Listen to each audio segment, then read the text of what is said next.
You're on mute, darling. Can't hear a bloody word you're saying. I got a problem. 1 second.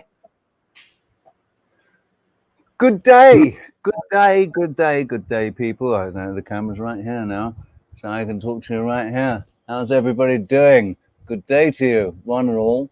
Thank you for joining us this Sunday for our Wide Awake show, Sunday live thing, what we do every Sunday. You're all wonderful for being here. Thank you. Sarah, Thank you. how are you? Hey, I'm here. I'm alive. I had a ricochet of all three starting because I forgot to close. I was trying to get links set up and I forgot to close. All of a sudden, you started everything. I was like, oh my God, it's playing like 3 times. So, yes, happy Sunday, everybody. I just got to mute all mine as well because I've got all 3 playing. So that we all get that, we get the hours and we get the views. We all get the views. We all get the hours. I actually just was trying to do links and I forgot to close it. And actually, now that I just said that, I need to keep at least the channel links open. But you know, I'm always if you're over on my channel, you'll see I pinned a message. Come on over to Richie or Roxanne's channel today. We finally got Roxanne set up. And yes, hello. Good day, Roxanne's channel. She's not here. Obviously, right now she's not here, but she had a really she was offered the chance to go to the beach today, and it was like, go to the beach, man. Yeah. Go to the beach. So she went to the beach, and she's got the link, and she's going to join us if she can. I'm not sure if she's in the chat. Beach? From the beach, Roxanne? Hell yeah. I want to do something like that. So cool, wouldn't it, if she could join us from the beach? But I know she's definitely here in spirit, and the channel's linked up. So I thought, well, we've got to do the, you know, because this is Roxanne's show as well. Whether she's here or not, she's always here in spirit. So, Sherry just pointed out my mic was a little hot. Is that better, everyone? Hopefully, it's about the same level now.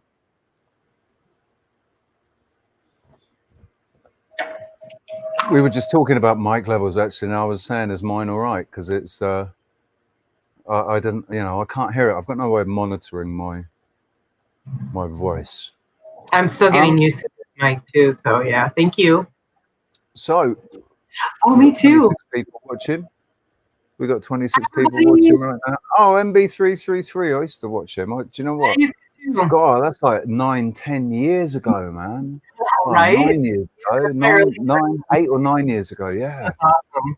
Did you ever watch Dutch Sense? I know I've said his name several times. But yeah. That poor guy is still waking up. He still has these freakouts. He's being targeted, and it's like, oh, you poor thing. Wake up, buddy. Come on. Okay, I'm just kidding. Don't have pity on anyone. MB333, Guy Fawkes. Who was the... There was another... Oh, Richie from Boston. Of course, Richie from Boston. Do you know Richie from Boston? Did you ever come across him? Sorry, no, I don't think I did. What up, Gumpy Bear? How you doing? Good to see you. Good to see you, bud. We should get you in. Yeah. We stopped it. I stopped watching your stream, but really appreciate you coming on. And I had a lot of good feedback from that. The little bits I've caught, it was really good conversation. So, yeah, you'll be seeing more of them. Hey, Sherry. Thank you again for your help. We've invited Callum, Bernie, Cam, Kevin. Is Kevin invited? Yeah, Kevin may not, but he knows about it. He's kind of in an in-between situation, so hopefully he will be able to hop on maybe for at least a little bit on his phone. I'm assuming would be the situation, but he might be dealing with it today. I think we can actually have up to 10 people. Oh, really? Did it change? Yeah, I think, right, so if I go invite, it says you can have up to 10 people on the screen at once. That would be quite a heavy, 10 people is a lot of people, but it can be done. So I'll tell you who I'd like to actually meet is Gumpy Bear, APP. Yeah, at some point that would be. So maybe we open up today if we don't get too many other people joining us. That would be great. Indigo Day, how you doing? Just JP. Sherry Ives. So how's your week gone, Sarah? What have you been up to this week? How's it gone? Not bad. I have been doing a bit of a detox. But I've been so it was awesome because I actually did some social activities this week and weekend, and heavy drinking around me. So definitely was like, temptation kind of thing, pushed to that. So feeling really good about it because I felt very strong, and my quote unquote mocktail was just like, maybe it was tonic water or something, but just water and lime. And a lot of places like there was this one place that had this drink called a seed lip and tonic. So it was some kind of herb, and I haven't looked it up yet, but it was really tasty. And then it tasted real herbally, and I've talked about it. It satisfied those flavors I'm looking for without, having to have the alcohol backsplash. And then a mojito. I imagine you could get a really nice, like a Victorian mojito mocktail. Something like that. I love lime, obviously. I love lime and I love mint. I love peppermint and lime. Yeah. Oh, it's amazing. Because that was my cocktail of choice. And that was the thing, like when I asked, a lot of the places says, we can do like a mojito for you. And I was like, oh, okay, yeah, let's do that. Because I literally did. I said, do you have some kind Victorian, of... I used to like Victorian mojitos made with gin, made with Bombay or Tanqueray. Okay, so gin is my jam. Like if I'm going to drink, I'm a big gin drinker. And so there's a Victorian mojito then, instead of rum. With lime or I'm down. I love it. Having said that, what we're talking about right now, ladies and gentlemen, is previous versions of ourselves that used to indulge in these intoxicating spirits that allowed us to behave like buffoons. I'm just kidding. Fools. Today marks, everybody, just because I've been working on this. Today marks 24 days without alcohol. Nice. It does feel so good. It feels. Well done. Then the next day we were out on the water. We were out on this lake, and we went up to this restaurant. We were sitting out on the water, and it's like one of those situations again that. Oh, sorry. 1 second. Can you hear that? I'm getting a call.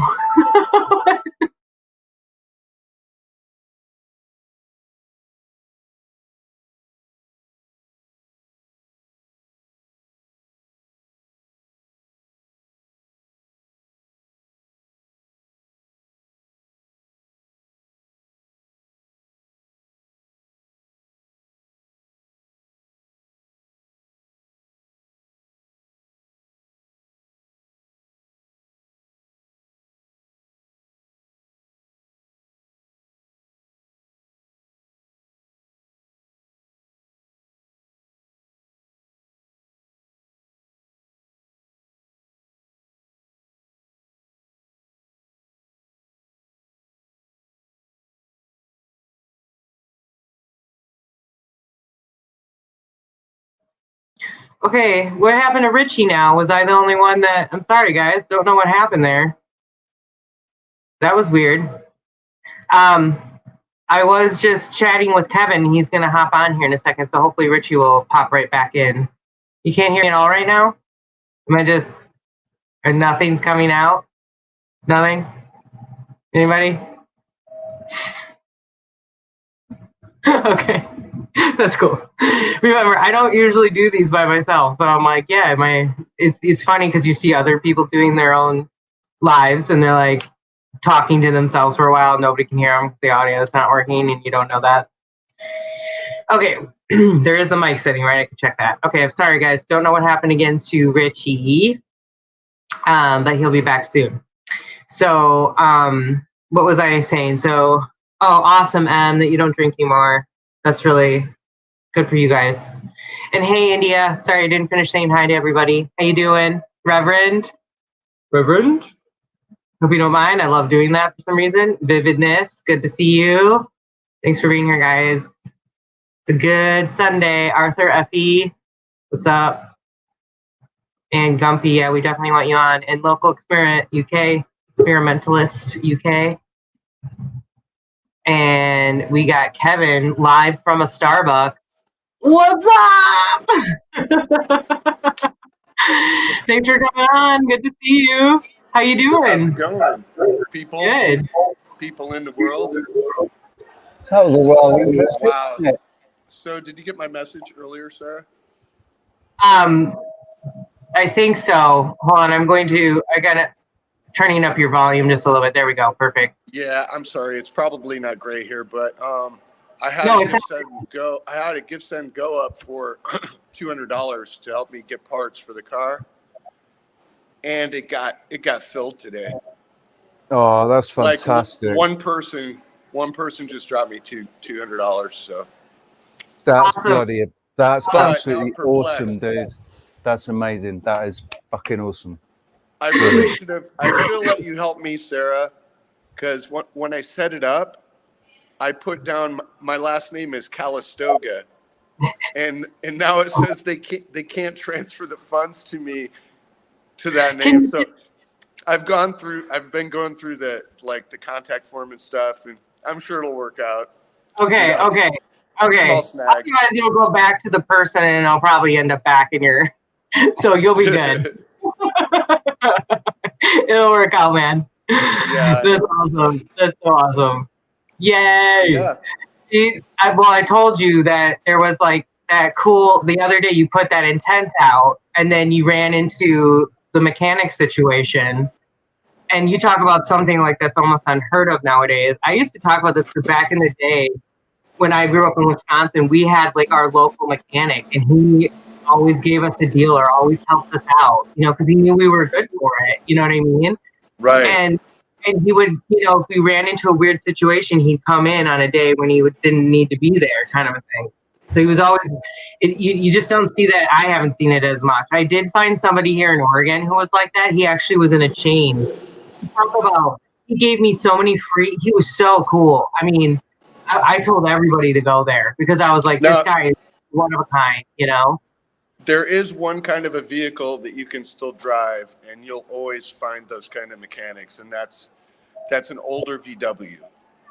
If you drive an older VW, 60s, 70s, or even earlier, I guarantee you, you will break down less than a 15-minute ride to where there's a VW mechanic, and he'll be there in 10 minutes.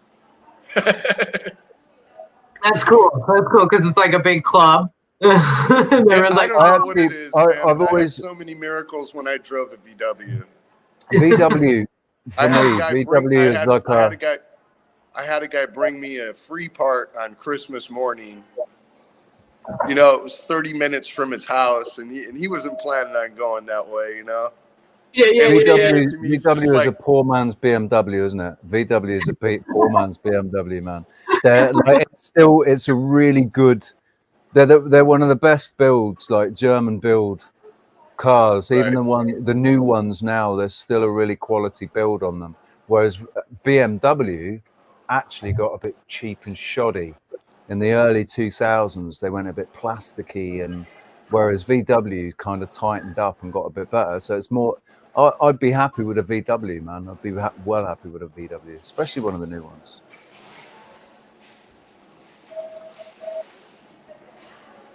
So I was on mute. Yeah, I like the only reason I didn't was because back in the day the repairs were often so expensive. But I'd love to have a bus. That would be a dream. I think a lot of people feel that way. But can I just live in it, please? Yeah, I drove one all over Mexico, all over the States. Cool. And then I met a brother down in Mexico, and I sold it to him. Flew back. Nice. It's probably still tooling around Mexico this day. That's awesome. That's like how I feel. I had this bright green car for a long time, and it kind of got a little small. I decided to upgrade, but I had a hard time letting it go. I had this relationship with it, but for something was telling me it needed to go to the right situation, and I waited out my buyer. You know, I really waited it out, and then this older gentleman came to check it out, and he explained it was for his granddaughter. And I got all the vibes. I could see her driving it and everything, and I was like, okay, she needs this car, and I gave him a really good deal on it. You know, because I was like, yeah, I'll hook you up. I love that. It's so cool. Right, ladies and gentlemen, what I wanted to talk about today, to move this on a bit, what I talked about earlier this week, right? I don't know who caught the live stream I did earlier this week with I talked about what's his name? You mean when you had Quite frankly, talked about frankly, yeah. and the book that he was looking at by what's his name with a really unpronounceable name, very difficult to pronounce. But anyway, talking about ponerology and hypocrisy and the politics of ponerology, and basically, I want because I think it absolutely perfectly describes where we are right now. So I made this video earlier and popped it up. I won't play the whole thing because it's sort of a filler video as well, but just these words here. Humanity is made up of two groups, the normals and the pathological. The latter have distinct biological differences from the former. They were either born with them or developed them later in life due to trauma, brain damage, or early contact with other pathological people. The biological differences are so extreme that the pathological are actually identified as a subspecies of humanity, dubbed para-Homo sapiens. The pathological seem to be aware of these differences, though they ultimately consider themselves not a subspecies, but almost an entirely separate species from normal, and a far superior species at that. This superiority complex, combined with a lack of empathy, leads the pathological to seek power over the normals, using manipulation tactics termed paralogisms, particular manners of twisting logic to falsely make the illogical appear logical and vice versa, and paramoralisms, specific methods of twisting morality to falsely portray the unethical as ethical and vice versa. So that's where we are. And I don't know if you noticed the examples that I sort of put up with the paralogisms and the other thing, can't remember what it's called, but basically BLM, Antifa, the last 2.5 years, everything that we've gone through, the fact that the war is peace. You know, this whole 1984 concept that war is peace, that they're fighting for peace, going out into the Middle East to fight for peace. It's being demonstrated. You're on mute, by the way, Sarah. It's being demonstrated to us all the time, and they are demonstrating themselves to us all the time that we're living in a pathocracy. It's absolutely ruled by pathological individuals that have indoctrinated their way to the top. We talked about this because it goes as deep as them getting us to believe that we're so weak, when truly, when we are actually harness our abilities, we're quite powerful. So I just had this conversation this morning, actually, where it was like, my dad started to say, you know, I wish I could show you all this paperwork on climate change. And I said, I wish I could show you the comparisons of pole shift and how they actually are very similar. So you're actually looking at something you can't even say, yes, for sure it's this or for sure that. But then getting at this whole, I said, you know, do you know what's going on in the Netherlands? You know about the protests that Spain's now involved and Germany's involved, that they're freaking you out? And I said, why are they telling the farmers to stop for climate change when it's actually going to cause famine around the world? And then this is connected to us, you know, cycle wise in this time. Doesn't that seem weird to you? The illogical, making the illogical seem logical. Oh yeah, we've got to destroy all this food and all this ability to produce more food to save the climate, but and essentially wipe however many of us are going to get wiped out by famine as a result of it, because obviously the majority of people still think that they are absolutely dependent on food. But the what I love is Redacted, right? Clayton Morris of Redacted said the other day, they actually did it. They did a stream saying basically climate change has been completely debunked.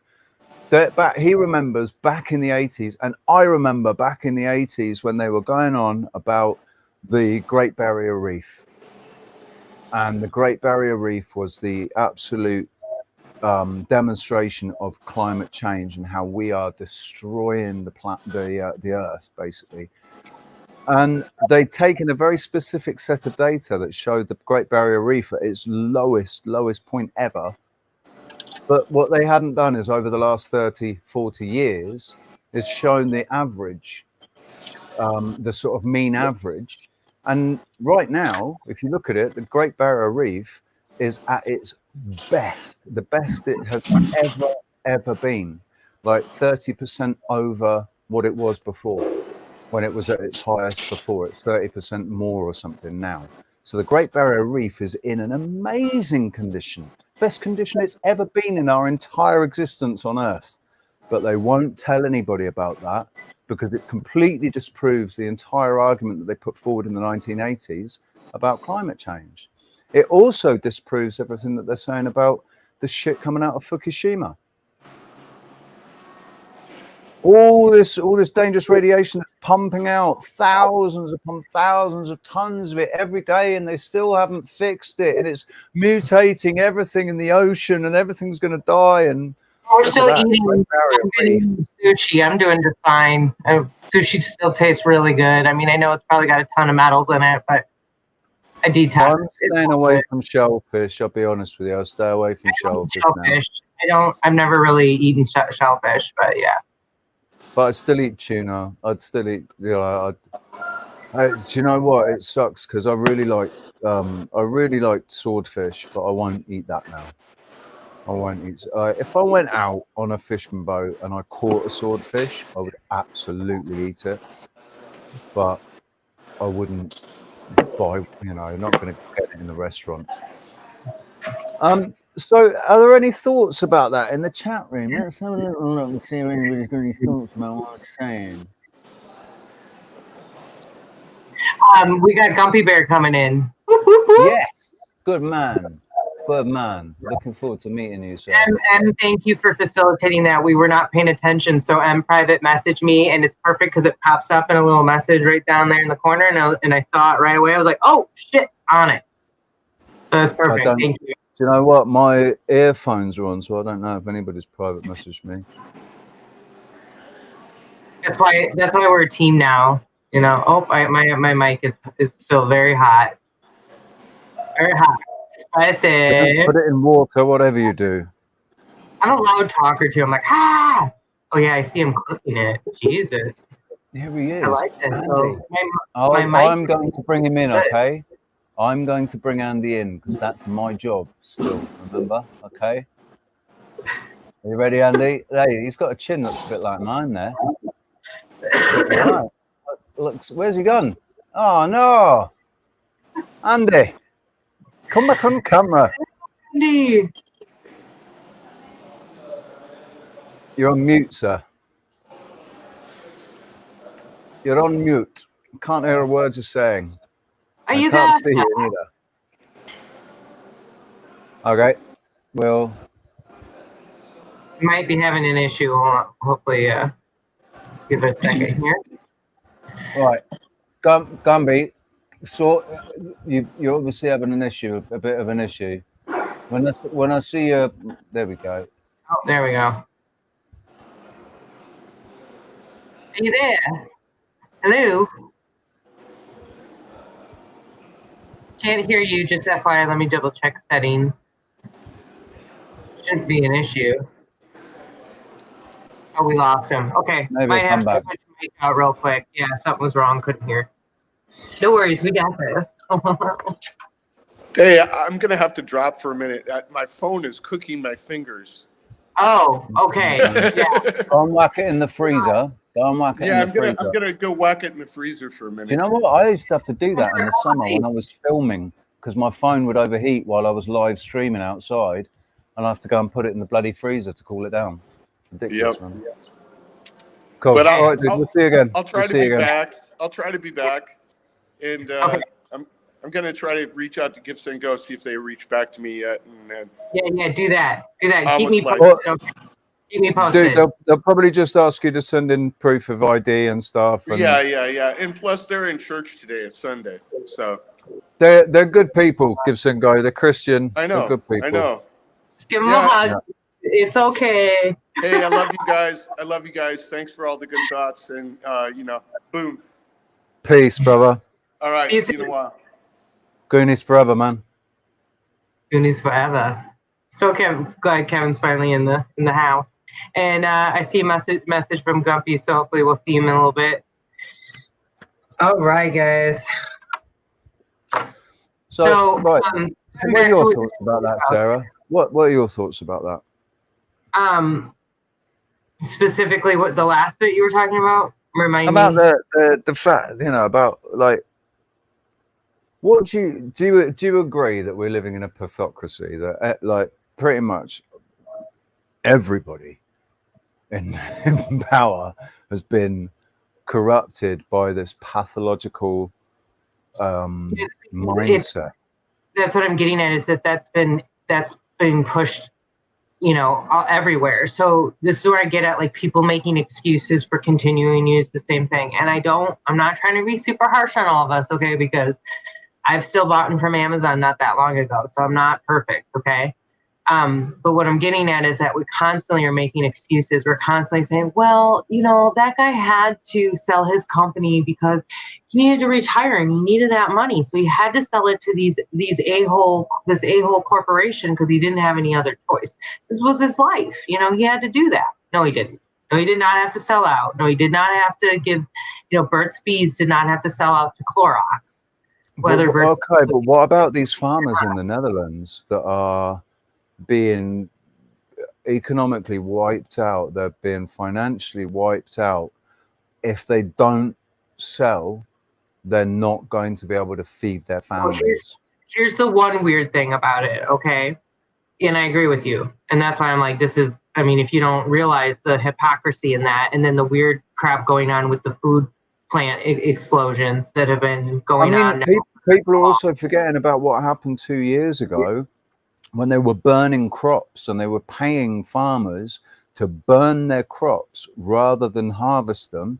And they were paying more than the going rate of the crops as an incentive, and telling farmers that if they didn't do it, they wouldn't get the tax breaks the following year. So it was basically they had to, otherwise they would not be able to operate the following year. They operate the following year, and now this year they're telling everybody they got to shut down. Yeah. And we've seen this. Like, well, the other thing that's interesting too is in the Netherlands is what I've learned. My sister-in-law told me that they are using, the millet wheat, the original, so like one of the ancient grains is from that. Hello. Can you hear us? Oh, you're muted. We can't hear you. You're muted. Stand by. No, we still can't hear you. The one thing is you might need to go into your settings. Oh, wait, did I hear you? Might be your I should be on. There we go. Heard you there. Is that okay? Yeah. All right. That's good. That's good. That's good, man. I should probably shut my cam off. No, I guess I am moving. I'm moving in real time. Okay. dude. We're very similar. I love it. You're a little bit whiter than me, but We're related. have you? You could almost be brothers. Oh, we are very similar, sir. I love it. You're a lot more handsome than me. I was thinking the same thing. I doubt that. Can you hear me okay, guys? Yeah, we can hear you really well, man. That's a good little headset you got there. Oh, And I'm beautiful. loving Okay. Oh, the I know it's sun wrong. gold. I know it's wrong, guys. Hold on. Stand by. Stand by. I don't think he can hear us. Okay, there we go. There we go. Can No. you hear us There now? we go. Can you hear us now? Yeah, can you hear me? Yeah, we can hear you the whole Yeah, time. can you hear We've me? been able to hear you, mate. Yeah, it's really good. It's a good Okay, headset. okay. It's a good Okay, one. good. So yeah, No, I had YouTube open. I had YouTube open, so it so it was echoing and giving it me was the confusing delay. you. Yeah. Yeah. It I gets haven't a done bit, this in a while. "Whoa." Yeah. And you have to forget that the chat's gone, everything. You know, I went and bought a brand new tablet, a brand new Samsung tablet. Well, this is like, about two years ago, but a little $80 tablet, and just for this sort of thing, so I could like look at the chat and if I was going to stream or whatever, and so I wouldn't have to be on the computer. I could be mobile. And I get the thing home, and it won't even update YouTube.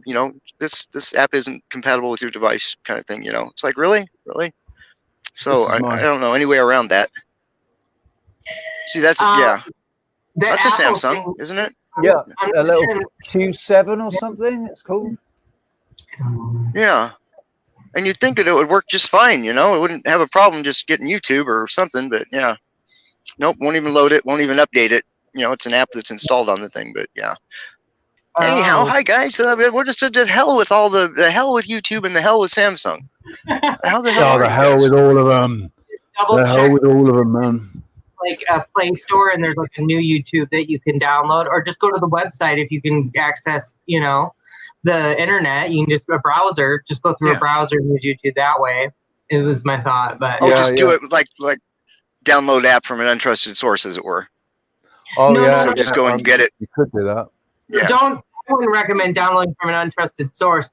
I was saying just check. Well, you know what I mean. Yeah. Yeah. But just go on. Yeah, you got it.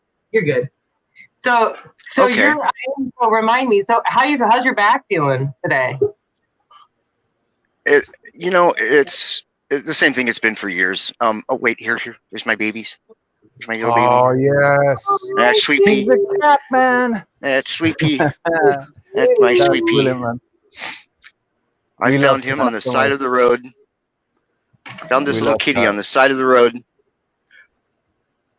Just So close cute. to death. Had a deer tick on him and a dog tick on him and a couple other ticks on him, and was getting ready to die that night. And I was riding by on my electric bike, and that cat out in the middle of nowhere. This cat screamed, I mean, help me, kind of thing. It took me a while to find him out in the bushes, and there he was, all by, somebody dumped him. So one of these Mexicans dumped him out in took him out in their car, I guess. Oh man. I So love I that, rescued though, him, because- saved him. I'm Because so glad something. I mean, maybe he was calling out the whole time, and you just happened to hear him, or maybe he just sensed that you came near and he cried out. He did. Because Yeah, his that's what I spirit, was thinking. He knew that you'd They come knew, and get yeah. him. No, Somebody I had a miracle. really abused this poor cat. I had a miracle happen this week as well. Did you? Yeah, my cat got hit by a car. Got hit really hard by a car. And there's two guys that saw it happen, and they were absolutely convinced he got hit. He got thrown quite far, and then he jumped up and bolted off and jumped over the fence into the Aqualand Gardens, and they were convinced that he'd just gone off to die. Hello. They said there was blood and everything. And I told Em and I told Sarah and Rox, and I think we were all just visualizing him coming back. And later on in the day, early evening, he came back to my old room, and he went under the bed, and he was a bit confused. It took a while. I had to actually go under and get him out because he was confused because the room was different. It was my old room, so it wasn't my room. It didn't smell like me anymore. And then I brought him into my room, and he's been in my room for all week basically. But he's got better and better every day. He's got better every day. For a couple of days, he was totally out of sorts. Didn't know really where he was moving really slowly, but was super alert, you know, like every little noise. And he's slowly got better every day. But yeah, for a short while, I thought he was dead. And everybody thought he was dead. And then when he came back, like Manuel, who saw it happen, was just amazed when he saw that he'd come back. Was absolutely amazed. So I mean, Sarah knows because I told her about it. Yeah, like hey Em, sorry. Hey Em. Playing with the kids. He said that was a miracle. I was like, how did that turn into a miracle? I'm so glad he's okay. It's a miracle. Yeah. No, the miracle is there was no head injury. There was no blood. There was nothing at all. There might have been because of the way he reacted, right? But what the guy saw compared to what state he's in now, it was either a miracle. I think it's a timeline jump. That's what it sounds like. Honestly, I think it's a jump. It's a timeline thing. I think what we did was we manifested the timeline where he hadn't. He'd been hit, but there was no. It didn't break the skin. You know, he was just knocked a bit senseless. Enough that he was concussed. Basically, he was definitely concussed. Yeah. Yeah, I'm so thankful. I believe that. I believe that sometimes we can see things, and like in that instant, like especially us that are like more awake and aware of like what's going on, then we're able to just instantaneously. It's kind of like that thing I said about the force field the other day. I don't know if I told you about that. No, I was telling another friend about that. But we like it put up that barrier that protects us. I did say that about the sky the other night, how it looked like it was on fire. And then like that picture you sent. Wasn't that so cool? Yeah. I like how you do that. That was a really good analysis, and I agree. I've told you that there's something going on. So, Andy, there's something going on with your connection there. I didn't quite hear what you said. Yes. There you go. That's better. You did any better. Oh, it's just it's crackling. It's the mic. Your mic, because that's what it sounds like it's all the way. Am I crackling? Sounds like a bit of a loose connection on the plug. Is it okay now? No, that's really bad now. Actually. Okay, there you go. Well, maybe not. It's a fun game of mic roulette. Is my mic still hot, everybody, or is it finally in it? Yeah, you're good. Just a quick shout out to the chat room to Arwin and Isabella Live 2.0. Hey guys. Welcome, how you doing? Oh, and Steve Bailey. Good to see you, man. I haven't seen you for ages. Yeah, I know. I have to be very careful. PCJ Nat, Bill Bacon. Because we're on Roxy's channel as well today. Because we finally got our channel, another device. We finally got our channel connected. We're streaming live on Roxy's channel today. But we did she was planning to be here. Rox was planning to be here. She's got the link and everything, and she will. I know she'll join as soon as she can. But she got an opportunity to go in nature. Yeah, she had an opportunity to go to the beach, man. Nobody's going to begrudge it. Do you know that I don't think Rox has been to the beach once since I've known her. That's the reason why soon I want to get down to Holly. I think Caesar's leaving in the next day or so, if he's not left already. Babe. Yep. You need to get yourself some earphones, babe. You need to get yourself a headset. Well, her volume was on auto correct. I just adjusted that and turned it up. Try to talk again. They're connected. Hold on. Yeah. No, that's better, Ems. That's better. We can hear you now. Okay. That's the weirdest thing. Okay, so it's probably just using my mic right off of my phone. But I had these headphones that are dangling around my ears. Oh, I disconnected them. It looks like I've disconnected them. So maybe that's why you can hear me better. I think that's why you maybe couldn't hear us as well. Probably. I was talking, you were talking. But anyway. Oh, okay. My bad. Go ahead. Snow, what were you saying? What did you say? We were talking about I think I was having a conversation here, and I thought my mic was muted, and that's why I was talking over you because my mic was not muted. Yeah, so I was trying to. We were actually simultaneously talking about the conversation we were having here. We have our shit together today, clearly. No worries, man. You're good at it. Yeah, I'm gonna mute it and continue listening. So, moving swiftly onwards. Yeah, Gumpy Bear. Yeah. Tell us a bit about yourself, sir. Exactly. Take the stage here. I'm gonna put you on. I'm gonna put you on solo and everything. Go on. Tell us a bit about yourself. Can't hear you. Oh, right. We can't hear you. Bloody hell! Can you just fiddle with the plug a bit again with the socket? No, I can't hear you. Here, we'll put it back so you. How about this? There we go. There we go. Yeah. That's good. Is this good right here? Okay, I'm gonna hope this works. Yeah. Okay. Go for it. Well, let's see. I'm a 23-year-old black male.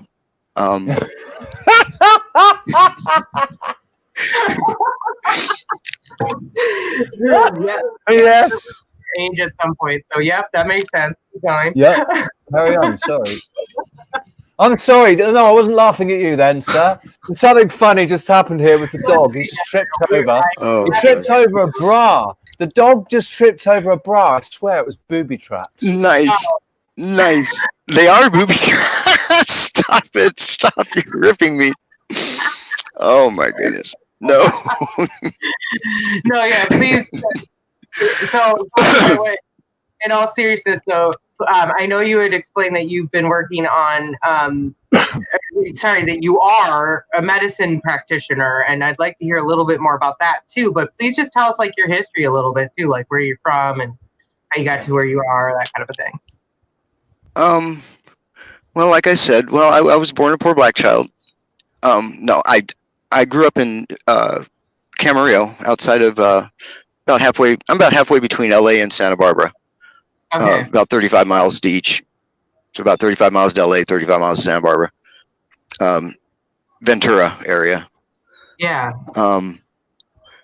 And grew up here, of course, moved away and, came back. And so now I'm up here in Ojai, which is infamous Ojai. It's kind of famous for a bunch of yuppie, hippie wannabes. I have kind of heard that. Oh yeah, it's really bad. It's really bad up here. It's so divided. I mean, you've got oh yeah, the people that, I mean, anybody. You're supposed to be a hippie.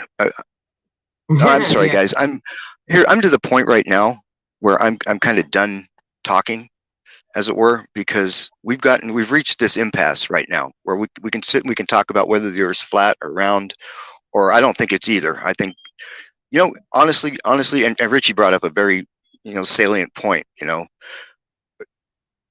This thing that we're on right now it's not supposed to be. It's not. This is. We cannot justify how we can exist on this planet thing that we're on without us being somehow inside of some kind of a dome that they can't get through.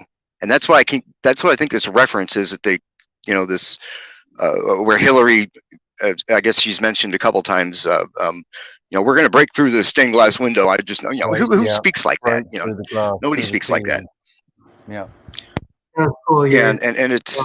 Yeah. So we're in kind of a magical, it is. I mean, when you get right down to it, this is a magical construct. Even if we were, say, hurtling through space at just the right speed that would keep us, right here. But there's just one problem. The dinosaurs that they say existed would never have been able to walk. An elephant is really having a hard time these days. getting by. Well, how about these? So yeah, we're being lied to on a massive scale. They don't know any better than we do. Here's the thing: they don't know any better than we do. I'm a scientist, and I've spent my entire. Huh?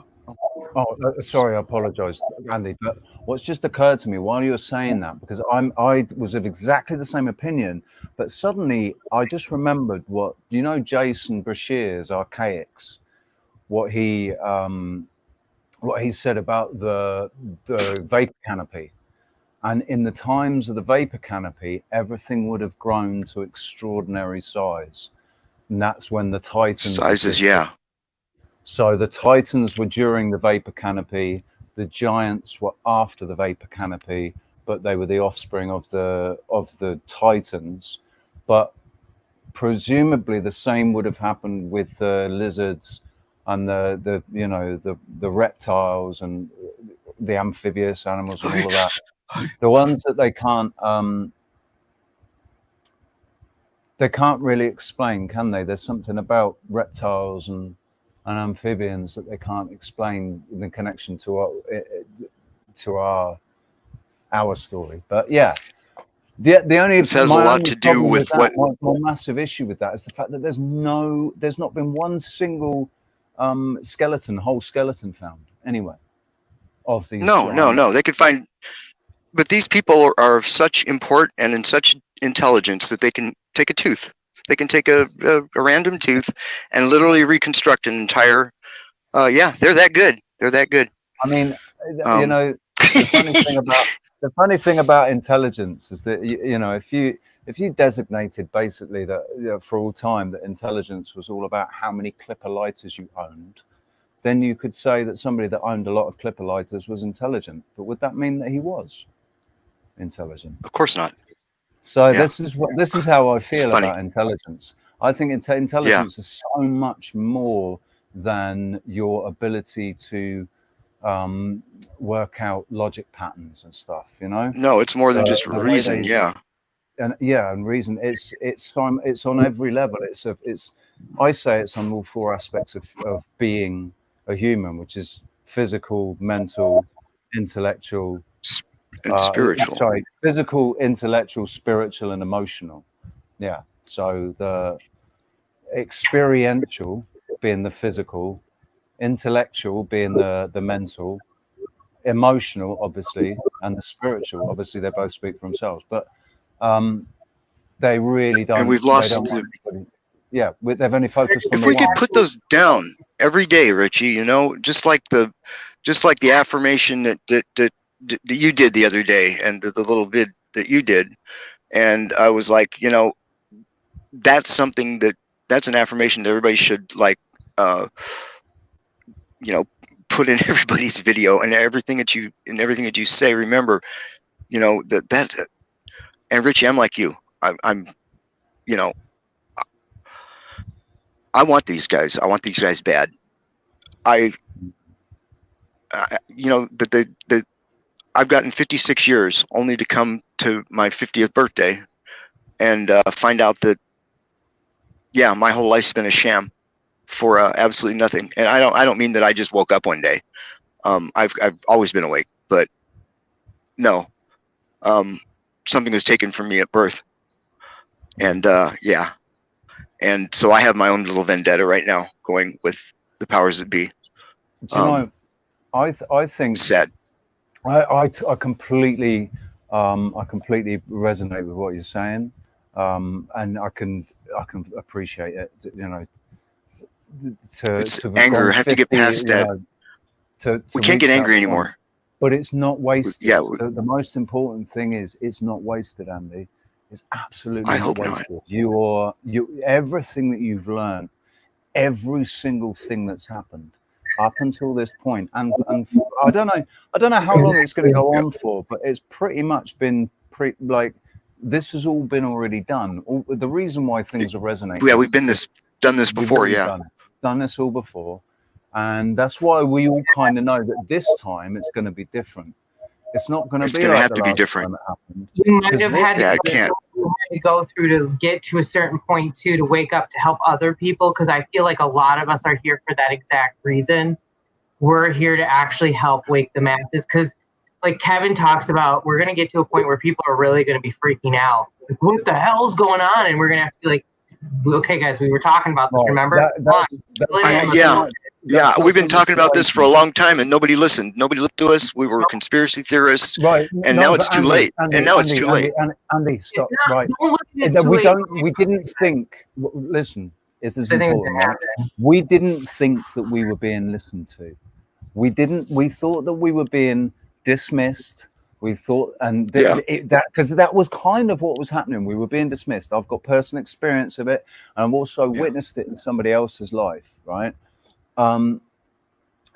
Somebody I know fell out with somebody a few years ago over this whole thing, and they fell out and then didn't speak to each other up until recently. When recently this person has come back into my friend's life and said, look, you don't understand, right? And they've come back with their entire family. They've come back and they've all been basically going by what we've all been talking about. They've actually something like that to look into it. Because what they've done is they've seen how people like me and Roxanne and other people our lives have been completely uprooted and destroyed by what's happened, but we haven't let it stop us. Because we are absolutely. Thing is, when you stand in your truth, when it's really true and you know it's true, you got no problem. Exactly. So to saying, look, I don't give a fuck what you do. This is how it is, and I'm not gonna test. This is what I'm testifying to. I love that because I can't help but just I'm good now where I just do little quick drops and information and leave. But like this weekend, it was great. I got to educate somebody. I was like, okay, let's talk about the science of grounding. They've done scans. So this is evidence. You can go look this up. I'm not making this shit up. I'm not talking about woo-woo bullshit. It's hard for me because I've always known that I need to ground, but I have this thing about my feet. And I also have a thing about the mass amounts of dog. I can't. It's also entering a removing your shoes, entering a sacred area. The spirits there, the spirits that are already. I was watching this. Who did that video on? Wooden Nichols did a thing on the black the black the black pope, not Shoshone, when the Moors lived alongside the Native Americans and everybody was cohabiting and and they built all this and then we stole it from them, kind of thing. But he was talking about this guy's masonry's birth really was with the Moor. It was Moorish masonry, and then it became Freemasonry. But anyway, he was talking about the importance of why you ground, why it's important to take your shoes off when you go into those sacred sites or you're entering a place where there's a graveyard with spirits or whatever. When you go into a mosque or into a Hindu temple or Buddhist temple I'm the opposite. I'm a nice guy. Even in my old house, I'd put toilet paper down on the seat before I sat on it because I don't want my guests to sit on my nasty ass. So I'm just that way, kind of. I am. I don't want the next person to and it's again those people.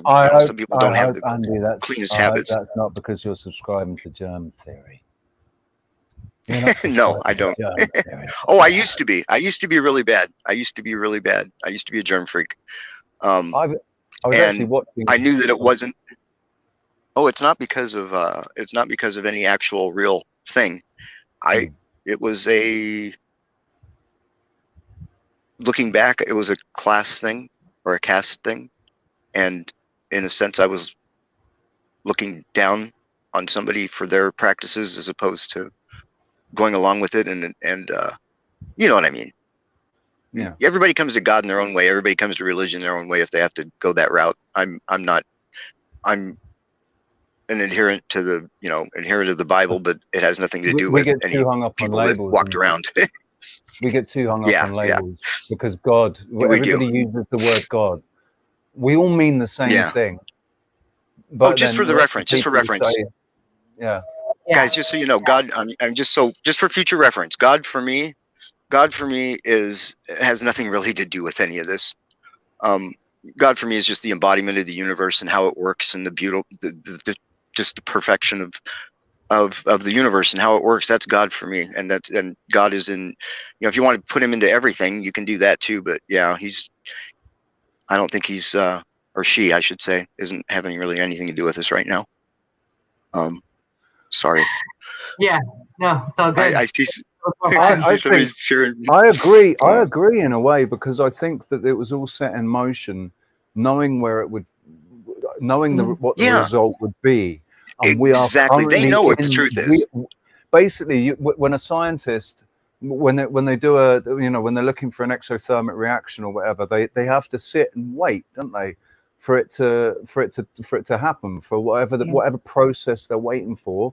They have to sit and wait until the end, and that's where we are right now. We're in this process, and it's. They don't know. I don't think they know what's going to happen next. They don't know what's going to happen next. They don't. No, they don't. No. But the one that set it in motion, or the ones that set it in motion, they do. Yeah. Nobody knows the day or the hour. That's one thing that I'm going to have to attribute to. Yeah.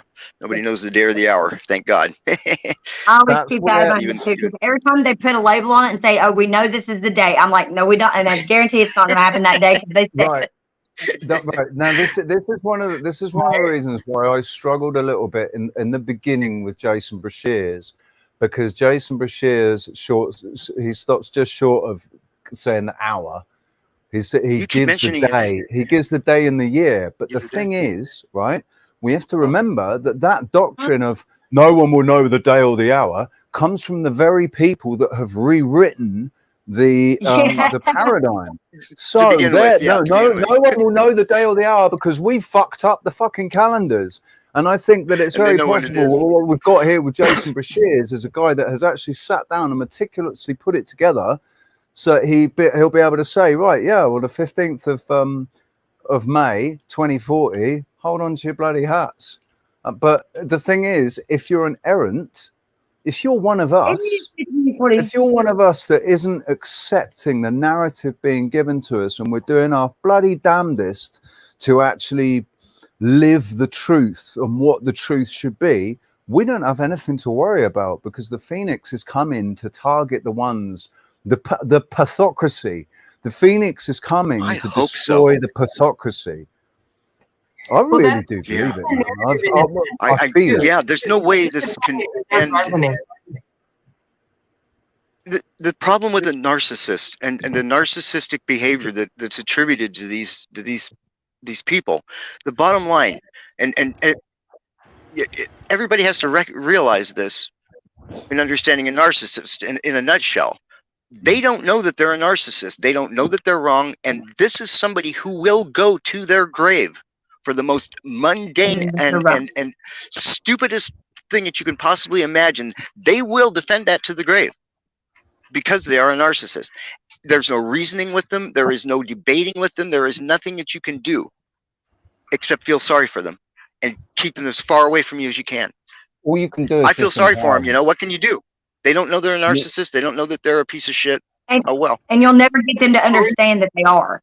No. You'll never get them to understand that. They're incapable of understanding. They're not capable of it, no. I think it's important to remind everybody that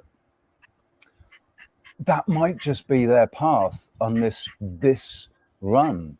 Like, it's their right. No, I didn't think about it. That's why I love you.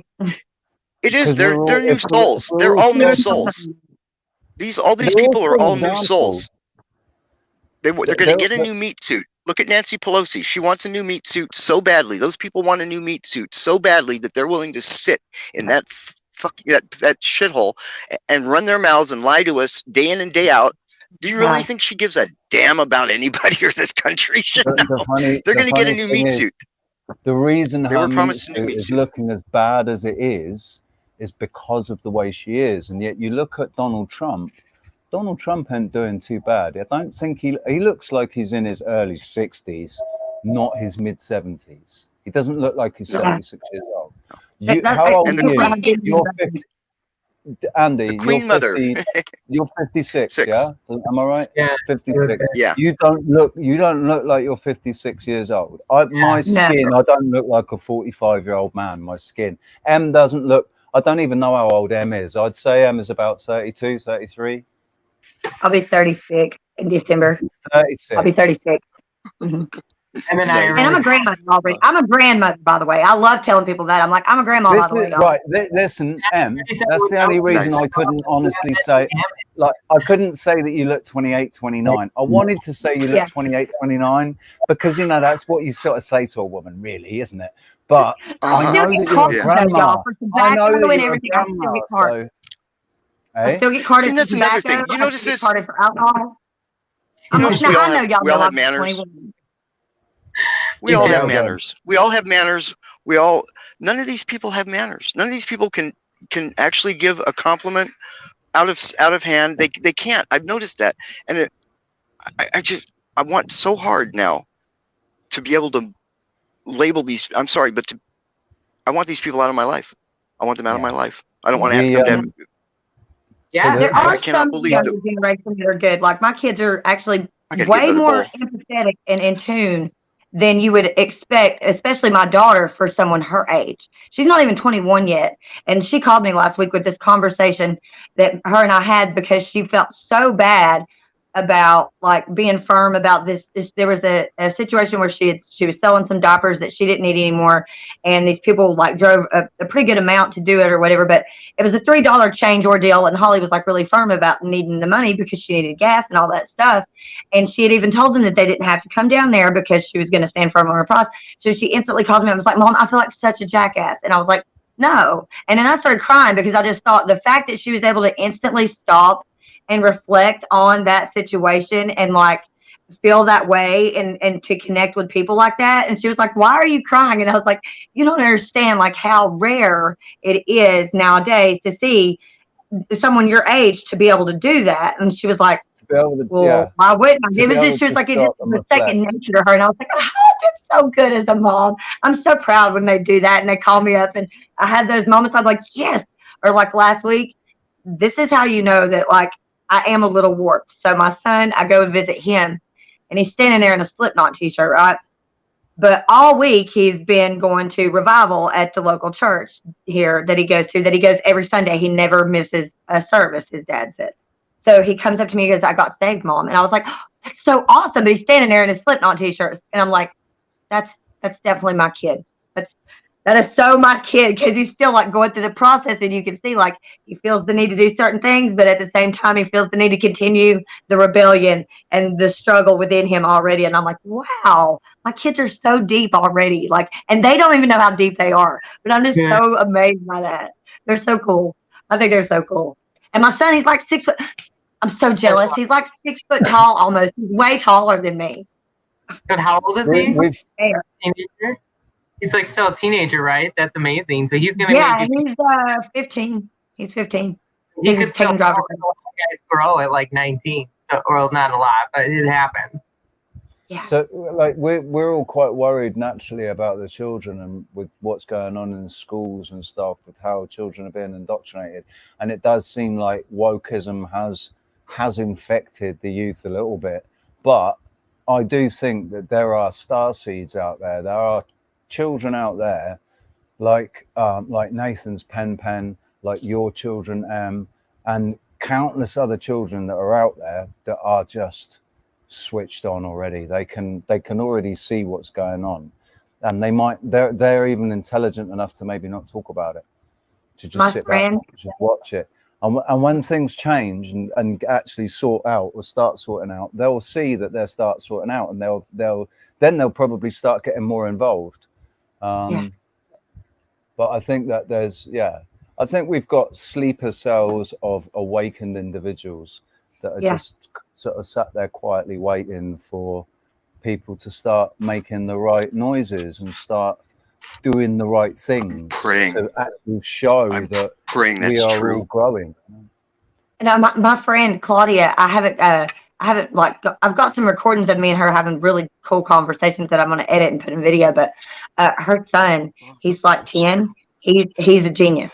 Like they gave him the IQ test and all that. And like when you talk to this kid, sometimes even me talking to this kid, I'm like, I feel so dumb because he'll ask me things and I just go, wow. And I'm just so every time, but he is always just excited when I go over there to visit her. He comes running out of his room and I gave him a Rubik's Cube last week, but it's a different Rubik's Cube. It's like it's round and it's missing the center. So it's a lot different and it's more complex.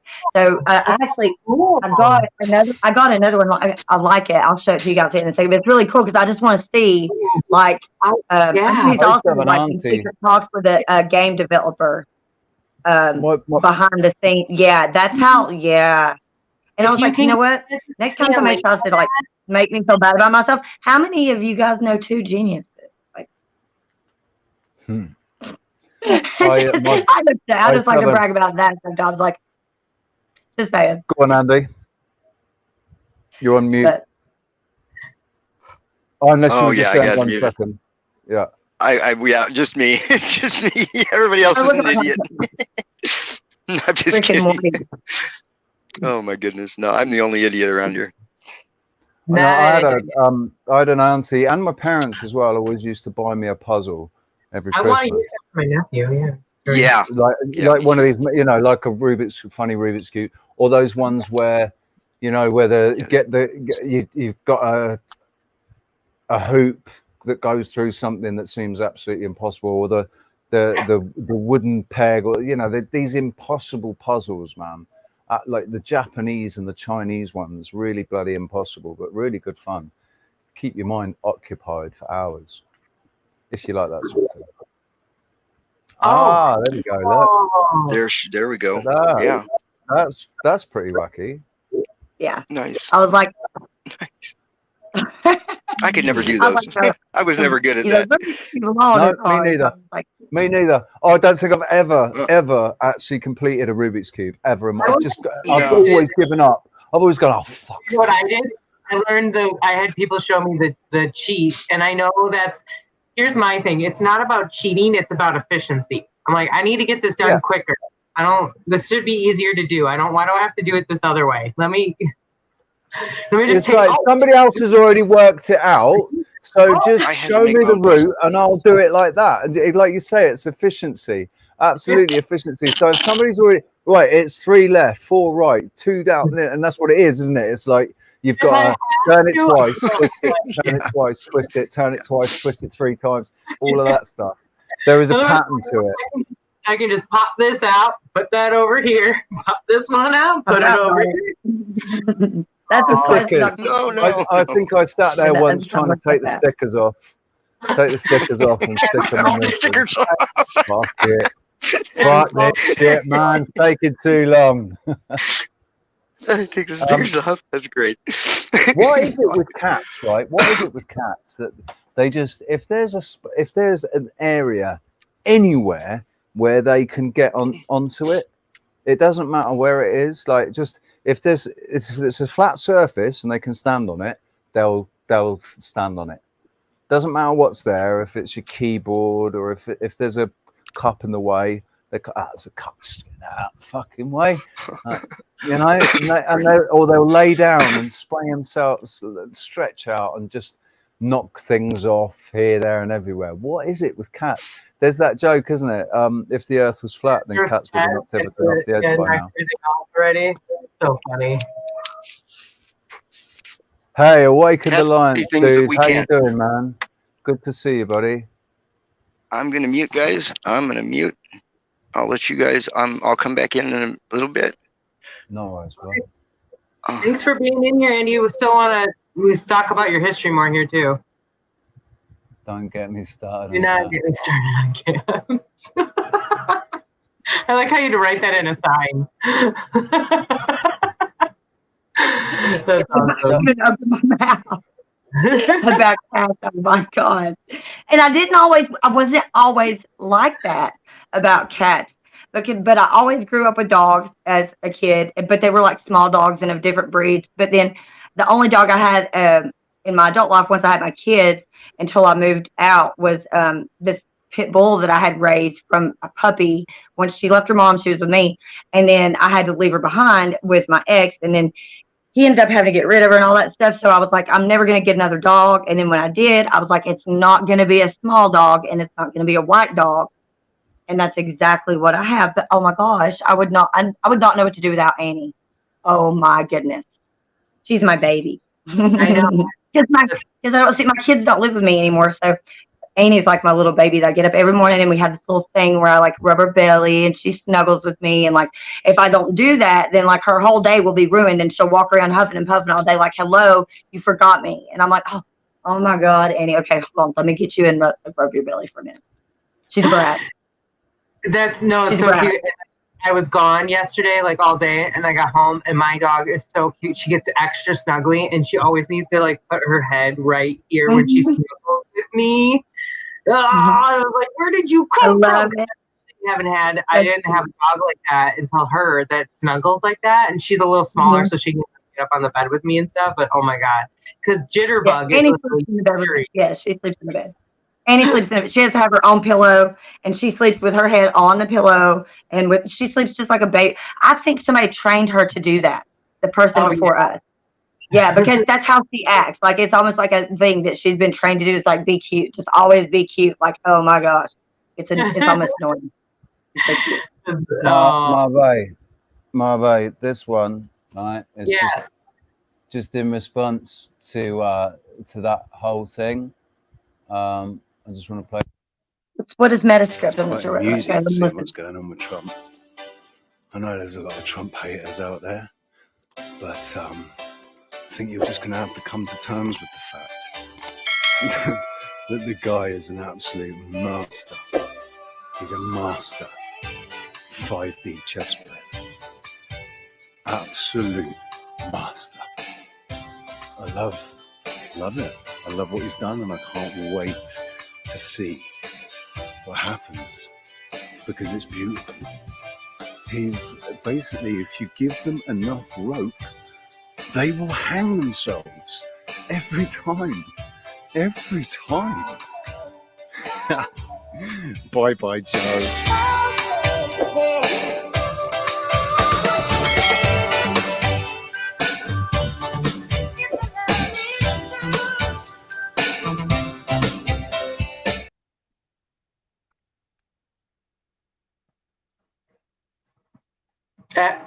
I can't hear you, Richie, for some reason. Maybe you weren't talking. You're not muted. Yeah, I am, because I'm. There we go. I've got that, see, because I'm on my lapel mic, see. So yeah, I just love that. We might as well just talk about that for a second. Sarah, we've got 3 Americans in the studio. 3 Americans on the panel. What are your thoughts about the police raid, the FBI raid on the old president? Well, I think it was planted, but I also don't. I feel like it's a show. Planted? What do you think? And the reason is because I think they're going to try to blame. I think they're going to try to connect him to Epstein. I think they're going to try to make it look like he is the one that's connected to the whole thing, so that they can put that to rest and close the door. And either they're blaming it on him or he's playing a part of the role. And I still think he's an actor. I cannot let go of that, and I won't, because it has a lot to do with other characters we've seen come in who've also, like Zelensky, have had stage presences prior to being in office. And they're all actors. He plays a very specific role, and he does not drop that character. You notice that? He does not drop that. I don't get genuine from him. Again, he's pushing the V. So whatever this is, and I don't mean to because I am kind of steering the conversation completely away, but I get what I'm saying. This just feels like part of the show, and that they're going to try to blame him for Epstein. I absolutely agree. Do you know one of the things that I was thinking about yesterday? I was thinking about the biblical narrative that says that that the Antichrist will be, or that the beast will be given power. It's that whole thing, isn't it? Where the bad one will suffer a mortal wound, but then come back empowered by the beast system. I can't remember. I'm crap at quoting scripture and all of that. I've never been a big scripture person. Something like that. Yeah. You know what I'm talking about, don't you? You know what I'm talking about. It's like he suffers everybody, it's nearly a mortal wound, but he comes back stronger and empowered and basically tricks everybody again. So I was thinking, I don't know, man, if he comes back in 2024, then that's going to fulfill Jacob Israel's, because it's Jacob Israel, I think, that talks about that, and says he think, maybe he's the Antichrist. But I think, in all honesty, right, you call this sympathy for the devil. The thing is and maybe a little bit of programming from Lucifer as well, from watching Lucifer. But I really resonated with the storyline in Lucifer, that Lucifer is actually just doing the job that God gave him to do. Jesus had this job and he had the other job, and his job was to punish sinners. It wasn't that was his job, was to punish sinners, not like it didn't really have to do anything about tempting, because we do half the work ourselves, man. There's enough demons out there tempting people. And I think the bottom line though is we don't need a God and a devil, because it's within ourselves, so we can. Right, no, but this is the whole thing. It's recognizing that they exist, and then realizing that they exist within you. And I forget who it was that I was listening to talk. Oh, it was Waters Above. Waters Above was talking about it, and he was saying that exactly that. What you have to do is you have to keep them in balance, which is exactly what I've been saying. You balance the light and the dark within you. You don't try and have more of one than the other, because then you are out of balance. And if you're out of balance when you're in this realm, you're going to fall into karma. If you can stay balanced and detached, and you're basically not operating in this land, you're not sowing karma, you're not getting locked into this cycle, because really ultimately we're not meant to be, because there's something else intended for this realm, which is what I think the whole point of us is. Our generations. I think the whole point of our generations, maybe this is egotistical, but it's a super ego, of the enlightened, of the righteous, of the, we're all basically, all we want is the truth, man. We're not particularly invested. I mean, some people are invested in certain truths, but at the end of the day, I think when they are actually shown the truth, they'll accept it, because they've already accepted that what they'd seen before wasn't true. So, there's still people that are going to have to accept some things, like certain narratives, like flat Earth, like Andy was saying, flat Earth, globe Earth, concave. Space isn't real. You just start with trying to show them that space isn't real, because that enough is going to. I mean, this is the thing, because the flat Earth thing, that with that narrative, with that flat Earth narrative, it has to still operate within a space environment. Like there's still this, like the flat Earth, the actual flat Earth group that came out. That's why I dome it. That's why I kind of dome it, because we got to be inside of an enclosed system. Yeah, it can't be something flying through space. It's just not happening. No. Yeah. And the thing is, I think we can all agree we're in an enclosed system. I personally think it's a question of, it's our perception that is enclosing us. It's our perception that's actually the barrier that's holding us in this realm as we are right now. Purely our perception, our collective understanding of who we are, what we're supposed to be doing here. You know, once everybody remembers, I love Robert Sepper's take on it, Gods with Amnesia. Because Gods with Amnesia, Robert Sepper. As much as this makes Christians and Catholics flinch and go, you're the devil. We are. This is what we are. This realm was intended for us to be godlike, basically. And the myths from the Greek legends and stuff, that was us operating, but through our days. We didn't have control of our emotions, and so we were, you know, we were destructive titans. That wasn't. But what we're meant to do is be in control of our emotions, so that we're not just suddenly wiping out thousands of people because we're pissed off about something they said because they weren't worshipping us. You know, there was jealousy with those gods.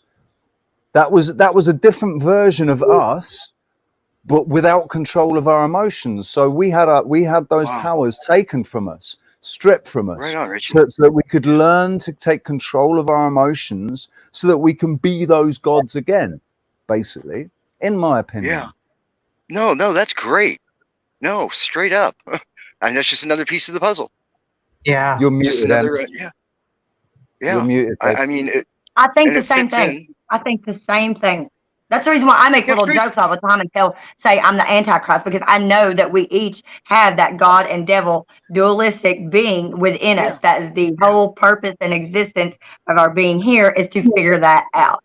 And people look at me and go, "Really? You think you're God?" I'm like, "Did you hear anything I said? You settle down." It's like being or it's even sorry. Gordon, that guy Gordon White. You know who Gordon White is, right? No. Gordon White. He's on. I'm not sure. He's on. He's been on THC and Higher Side Chats and okay, yeah. And Crow 777. But I just found out. I mean, he just mentioned it in passing. The Gordon White guest mentioned it in passing, you know, and the fact that he's gay, and I never even associated with that, you know, with his voice or anything. But he's like, you know, a really gentle, sweet spirit, you know, that's not, you know, that these people that are gay are more in touch with, you know, like those other, you know, they're the ones that are more psych. There's ones that are more.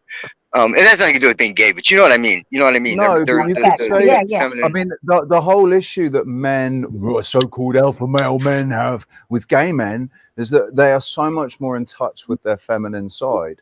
And the thing is, that's what I always loved. So I was when I was younger, in my late teens and my early 20s, I basically, people thought, you know, I looked like I could maybe be gay, and you know, I wore two earrings, and I was very, but I was also, I've always been in touch with my feminine side, and my best friends have always been girls, not boys. But I'm as heterosexual as it comes. My masculine side more. I get along with I didn't even start wearing lipstick and makeup till I was in my 30s. A lot of the girls that I'm friends with, most of their best friends were, you know, they're much more comfortable with men, because men, I mean, to be fair, like, men are a lot simpler. Men are a lot easier to get on with. Men are a lot more. I actually need to balance more. Really intelligent women that I can get along with. I'm very picky about the women that I am. That I can conversate with and be friends with, because you don't want to sit there talking about shopping or Love Island, right? I don't give a crap about Bad Girls Club or none of that trivial. The Bachelorette, oh my god, or the Kardashians, man. And just bless it. If you can just remember two simple things. You just remember two simple things. Men are ruled by logic. Women are ruled by emotion. If you can just remember those two things, you'll get it. Women are ruled by emotion, and men are ruled by logic. Now, there's exceptions to all those rules, of course. You know, take a crazy biker. I just got a notification about another actress dying, and so that's the second one in Hollywood. There'll be one more. Some 90210 stars. Brianna. And Awakened Alliance, dude, I'm going to be absolutely honest with you, mate. No, I didn't even realize, right? So what I have done, my friend, you're going to have to tell me which video it is, because presumably it is on your YouTube channel. Hey, y'all. Did you guys get to see my pot patch? No. See your I sh- what? To you see my what? pot patch? I kind of went around and Ah, mate, no, go on, show us. no. I didn't quite see it. I know some other people were like, nice plant. And I was like, did I miss it? I saw you put a button and I was wondering this other thing you had. So yeah, please show us. Oh, It's Show cool. us, I'm man, not moving show us. very well. It's so beautiful. All right, let's see if we can do this again. And Awakened Alliance, just put it in the chat quick, which video it is. What are you doing, little puss? Enhanced Mute this thing. lyrics.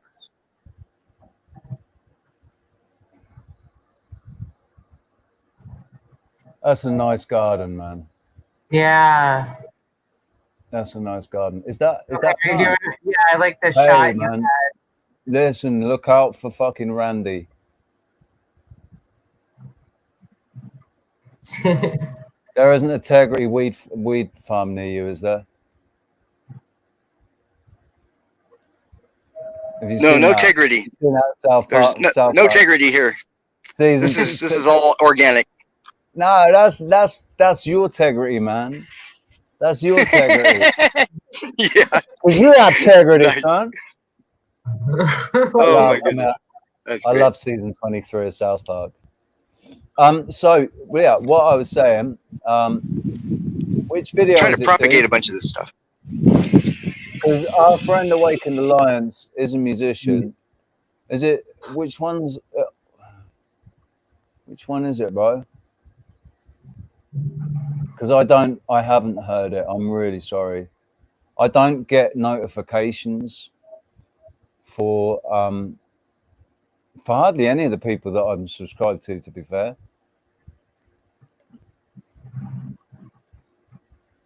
But if you tell me which video it is, we'll have a listen to it. All right? Whose videos? Awakened Alliance in the he's our brother in the chat room, and he's got a channel. Oh yeah. And Yeah, I'm sorry guys in the chat. I'm sorry guys in the chat. I'm not set up to do this. I'm not I'm on my phone out in the garden. So if you Andy, if you hold your phone in landscape, and it will come up on the right hand side, there'll be the comments, and it will say private comments, private chat, or comments, and you can look at the comments. They will come up on the phone while you can get them to come up, I mean. Oh, okay. Okay. What I'll also do is I'll share mind you, if you're on your phone, it'll be really small, so it won't really help. I'm not going to mess with it. I'm in too much pain I'm in so much pain right now. I shouldn't even be doing this. I was going to come on and for a few minutes and run my mouth, and then I gotta get out of here. You're in pain. And and focus on my anger, all that good stuff. Yeah. Thanks, Andy. And if you would like to come back another time and give us some more information, that would be great. Oh yeah. I have input. God only knows I've got God's worthwhile input. It's just a matter of getting it out. They've made sure that I don't get it out though. They don't. I'm sure that I got all over that as soon as I saw that. I was like, no, we gotta hear what he's gotta say. That's what I do. That's what good moderators are supposed to do. Even though they make sure that I don't get to. This might be what you need, so this is good. Thank you. Yeah, this is what I need. We should do this a lot more often, because we got to get these ideas out here right now, and we got to do something about this instead of, I wake up every morning and I smell my thumb and it still smells like, so I'm not doing anything. I'm not, and I can't, and they've made sure that I can't. And, when you get to the point where you can no longer walk, and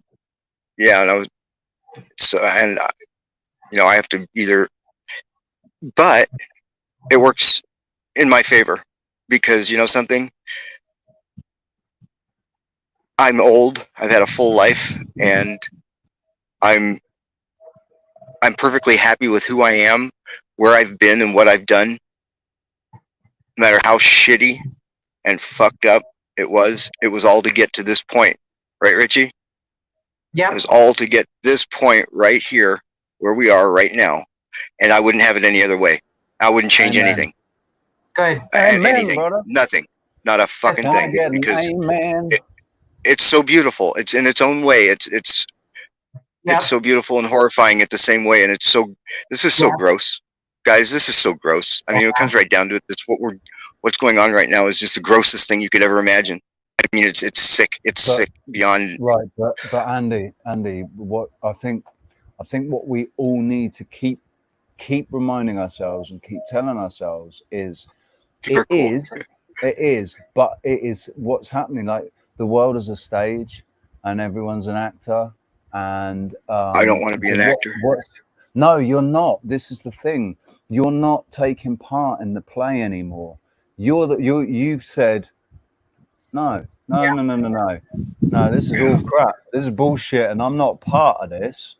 I think this should be done a different way, right? That's all it takes. That's all it takes. And then to detach from this thing, all it is a play. It's theatre. It's the most elaborate movie that's ever been put on the screen. And the screen being our own receptors, our own, like each one of us is a major protagonist in our own version of this movie that's playing out right now. But the whole point is to recognize it's a movie, to recognize that if you're in the movie and you're actually one of these real characters in the movie, then these things that are happening are horrific and terrible. Because in the movie, they're real. But outside the movie and seeing that it's just a movie, you can say, oh, no, hang on. That's the diegetic effect. There's a willing suspension of disbelief here, because none of this is actually fucking real. This is all, this is a demonstration of duality. This is a demonstration of basically left versus right, male versus female, black versus white, all of those, that dualistic, antagonistic, which, and all that is a re-representation, a kind of a nasty representation of how this realm works, which is basically positive and negative bouncing off each other, creating it's all about electromagnetic frequency. What we can do in this realm purely through our own energy, the energy that's coming off of us individually, and that energy being shared and then therefore amplified. We could instantly change this realm from heaven to hell, and from hell to heaven. That's what I meant. We're in hell now. From hell, and there's one problem, Richie. Yeah, go on. There's one problem, Richie. This is, and I gotta go lay down. No I've been out here. I shouldn't be doing this. I should have been in bed, streaming from bed. But sending you some energy. Here's the bottom line is right now, guys. We are literally on a prison planet in which there is some force outside of us and politicians that are running everything, and the Illuminati and such, that is running this show. The powers that be think they're going to be first to get the answer to get us out of this thing. But I'm going to tell you a little secret. When I was a little baby, I had a lot of dreams. I had a lot of dreams when I was a kid, all of which have come true. Everything.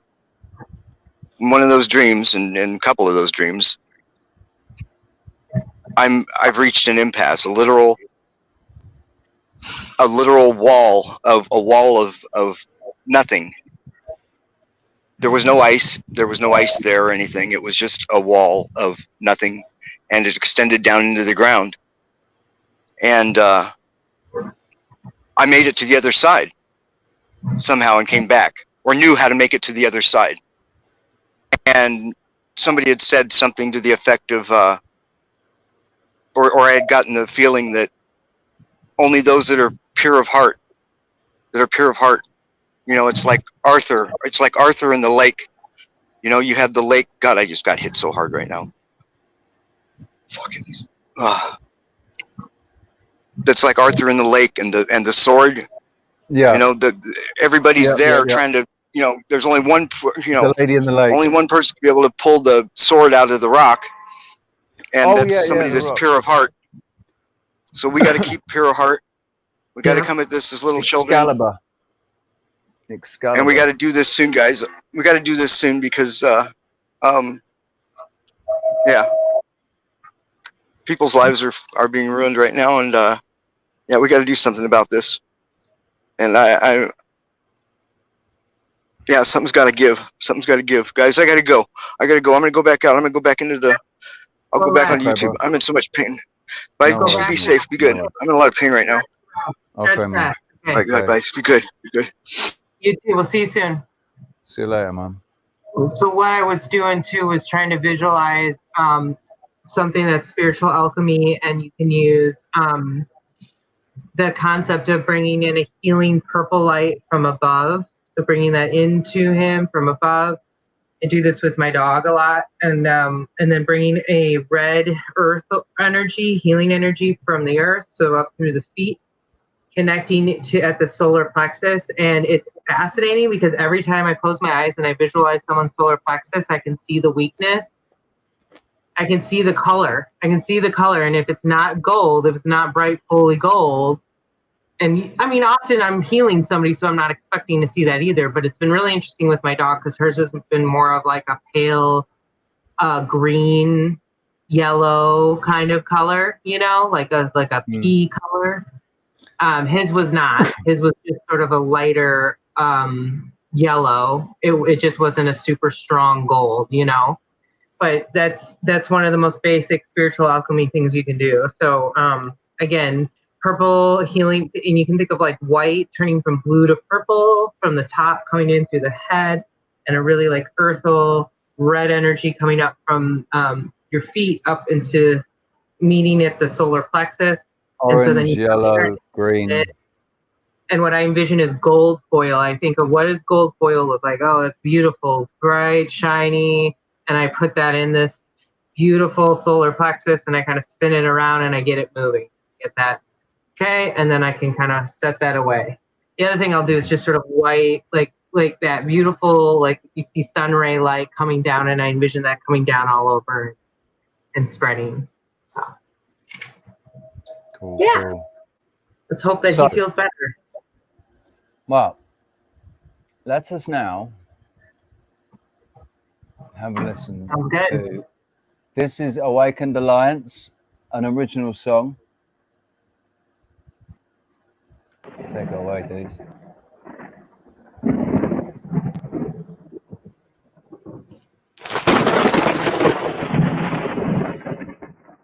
Three, two. We are recording. This is Awakened Alliance with Lightning Lee and the Devastating Donnie. Rick? Yeah.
Howdy on my sleepy steel, rolling on the thunder, turning the wheel.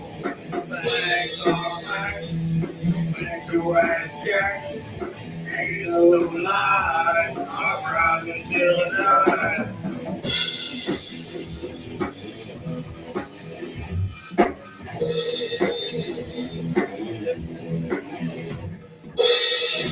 Is that who's that on the backing vocals, man? Is that someone else, or is that you as well, just with a hat on?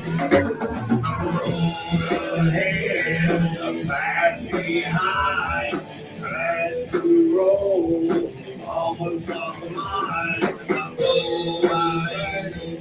It's no lie. Don't you know I'm riding till I die. Riding till I die. Riding till I die.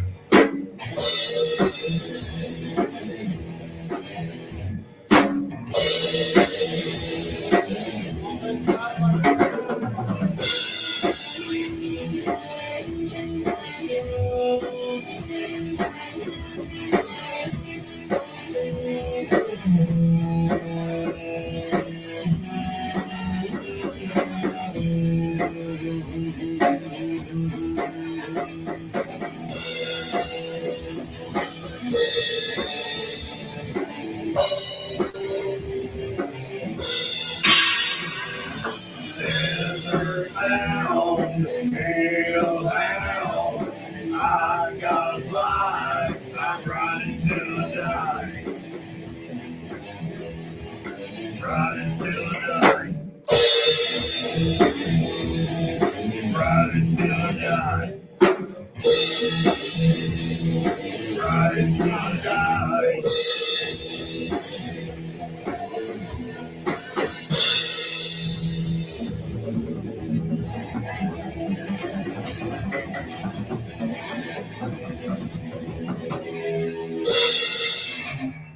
Yeah. Yes, mate. Yes. Love it. I love it, man. Who's that on the drums? Who is that on the drums? He's getting on a bit. He did well, man. He did well. He reminded me of somebody that I knew, but he was a guitarist, not a drummer. But he was like, yeah, he was just reminded me of him.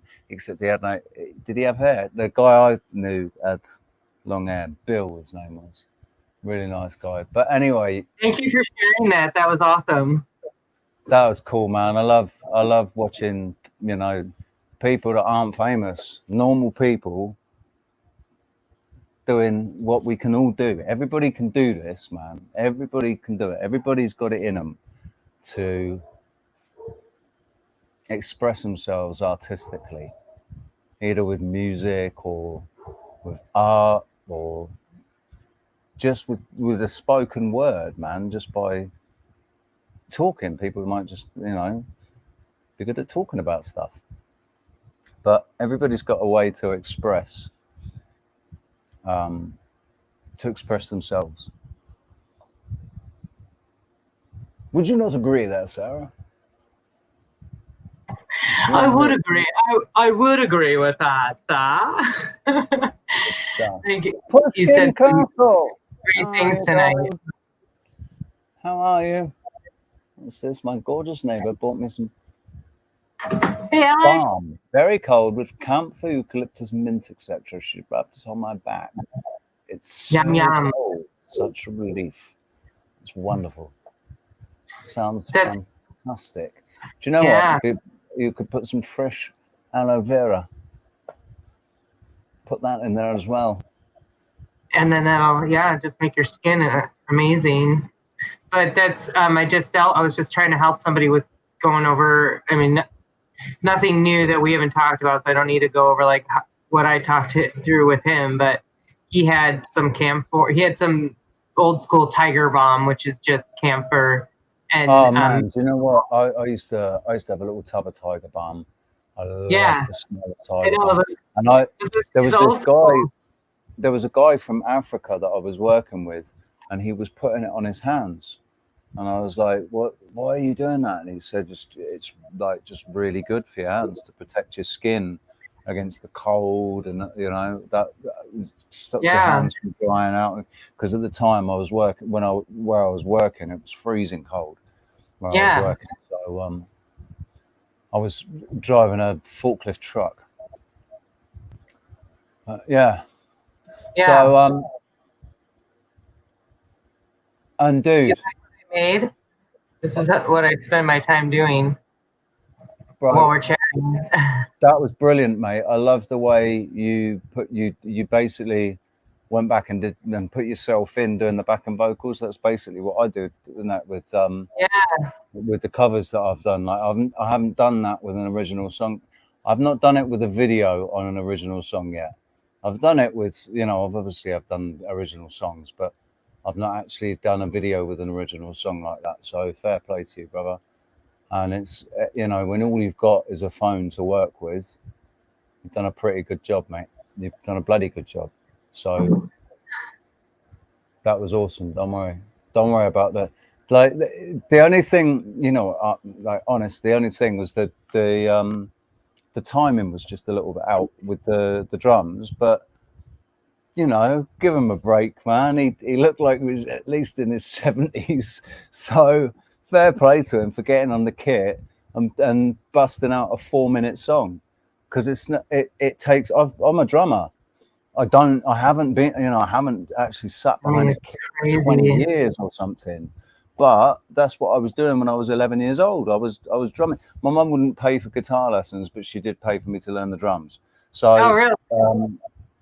I was playing the drums. I forget how long I was playing the drums for, but I was playing the drums at home with my band at home in the garage, and by the end of it, the sweat that's coming off of you by the end of it, because it is very, very physical. It's a very physical job. So fair play to him, man. And in that context, with music being, I think, a frequency healer, because we've seen the other effects of like super heavy metal music, and I'm not trying to ridicule anybody's music choices, and I don't know what shows up what way, but this is really good. Angel Wings, would you mind sharing the link of what you're listening to? That would be great for everyone to take a chance at looking at that. Music and tones, right? I think we all need to pay attention to the fact that it was very, very important in ancient times. And when I listen to Arabic music, Middle Eastern music, there's something about it. There's something about it, man, that is like really, there's a memory there. There's a deep soul memory of that music. And that's some of the oldest music that is, I think that was based on music that is thousands of years old. So potentially. And that, yeah, I love it, man. I love it too. It was really fun. Our whole group was sharing like a series of this. And it was very, very enjoyable. I mean, I've always got this here, look. I've always got this sat right here. Set up. I mean, I'm fixing this up so it doesn't take over so much of the screen right now. But hey everyone, there's a link at the top if you remember this. Get Richie on stage. Yeah, this is Sunday. I started writing a song yesterday, but I only really got with the music, and I didn't actually record anything. And when I thought about it again today, I'd forgotten it. So I thought, that one just didn't want to be written. Actually, I think there's some serious truth to that, and if it's meant to be written, it'll come back to you. That's how it's always been in the past. I've always said, if I can still, because I'm like, I should record this, but fucking hell, it's a mission, can't be bothered. Fuck it. If I still remember this song tomorrow, or in a few hours' time, or the next time I think about it, if I still remember, or if I think about it again, it's meant to be written. It's it's there. Or if I just if there's nothing else, I have to get it down. I know it has to be written. And the lyrics then just come really easily. With this one, the lyrics were not there. I'm really good at coming up with riffs and melodies and, little twiddles and stuff. I'm really good at doing that. That's why I think I'm destined to work with another songwriter. I'm destined to work with a lyricist, somebody that can just just interpret the timing and everything to be able to come up with the lyrics that have the syllable breaks, you know, that have all the right syllables. So you're not using too many words, but you're conveying a lot in just very few words. Yeah. I know that there's somebody that I'm destined to work with that can do that. I agree, and I think that could happen at the treehouse. Yeah, I mean, I think it's going to happen when it'll be somebody physically that I'm in contact with, because it will be our energy. You know, it will be our auras combining, whatever. You know, I don't know. Who are we? Who are we? He's a didgeridoo man. He plays a didgeridoo, and he's got a really nice sort of hut that he's built to do music in and stuff. And we still haven't gotten around to. Is he in? Who are we? Are you in, dude? Because we're meant to be getting together because we've done it before and we put a video up about it. You know, where we got together in his hut in the place where he was living before. Is he living in Tenerife? Yeah, he lives about. I don't know where he lives now. He used to live about 30 minutes away from me. Oh, wow. I'm not sure where it is. What was I going to do? Oh, yes, that's what I was going to do. I was going to go into my chats. Actually, I need to go into my. I'm just going to share the chat room.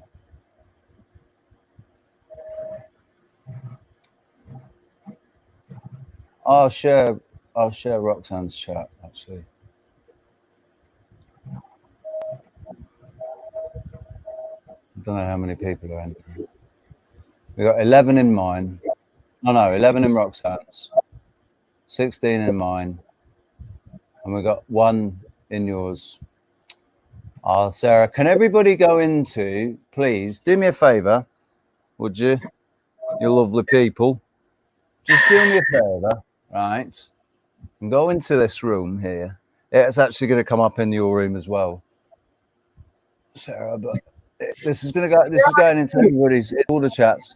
And Roxanne's chat, it will say that Roxanne said it, but it's not Roxanne, it's me.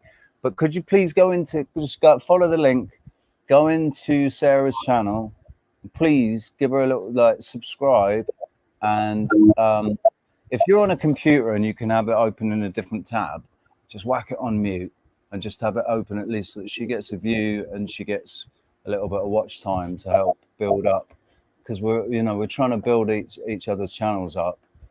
I've lost 4,200 subscribers.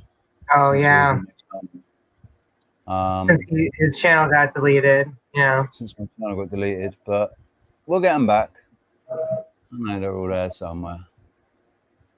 I think, some things will change with time here. So, Arwin, I'm coming in your chat room, lad. We're going to share your chat room. There are no mods in Roxanne's chat, so we can keep our eye on what's going on. Roxanne has got 6,000 subscribers. Massive shout out to Roxanne's subscribers. Roxanne's chat room. Thank you guys for being here today. And it's been a little bit of a hodgepodge of a day, but if you keep tuning in, we got lots of good stuff. Callum is often here. He's a wealth of information. We got Cam from Autodidacted, pops on every once in a while. And we have Kevin, who you saw earlier today, who's got a lot of fascinating information as far as, and stories, as far as the whole movement goes. So it's in science experiments, those kind of things. I'm just going to change it to that while we're sharing the chat room, because you're getting covered by a leaf there, my love. So just, and I'm fixing it over here so that it doesn't do that as much. So it's not. So we're going for 1 hour and 55 minutes, ladies and gents. What we're going to do now, we're going to take a little break. All right. Well, we'll think about what we're going to talk about next, and if we're good, all right, and all that sort of stuff. But I have actually made a video especially for this moment right now. Yes.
A few drinks and smoke a joint, Bubbles? Yes.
A few drinks and smoke a joint, Bubbles?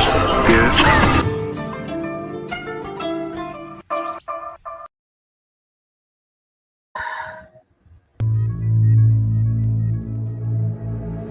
In this life, what do you think you've learned? Absolutely nothing. Well, I've tried to learn, but I'll calculate not a lot, really. I've learned that you must treat people properly, and that you must proceed in a certain way, and you must try and have a vibe of how to sort of enjoy situations. So I've learned just to, don't get miserable or fight the misery with some intelligence. This is like the most difficult area of the whole malarkey, really. It's hard to turn something around when it's going, and it's not something that you can learn by well, as far as I can see, it's something that comes to you with a bit of luck and a bit of instinct, yeah? But therefore, it's not something you can ever bank on. I'm not smart enough to figure out what the hell it is or how it works at all, That's why I treat it like voodoo, voodoo, voodoo, voodoo, voodoo, voodoo. I do find I still have a talent to cause a bit of, stir up a little bit of confusion. But I'll do what I can to create as much chaos as I possibly can. But my chaos is always well-natured, or has a positive goal at the end When I start causing chaos in a situation, it's because the situation really needed to be changed, for example, or something is going to happen that I thought would be a good idea. And 9 times out of 10, I'm on it, I must say. Hopefully, that hasn't unjinxed. That hasn't unjinxed. That hasn't unjinxed. That hasn't unjinxed. That hasn't unjinxed.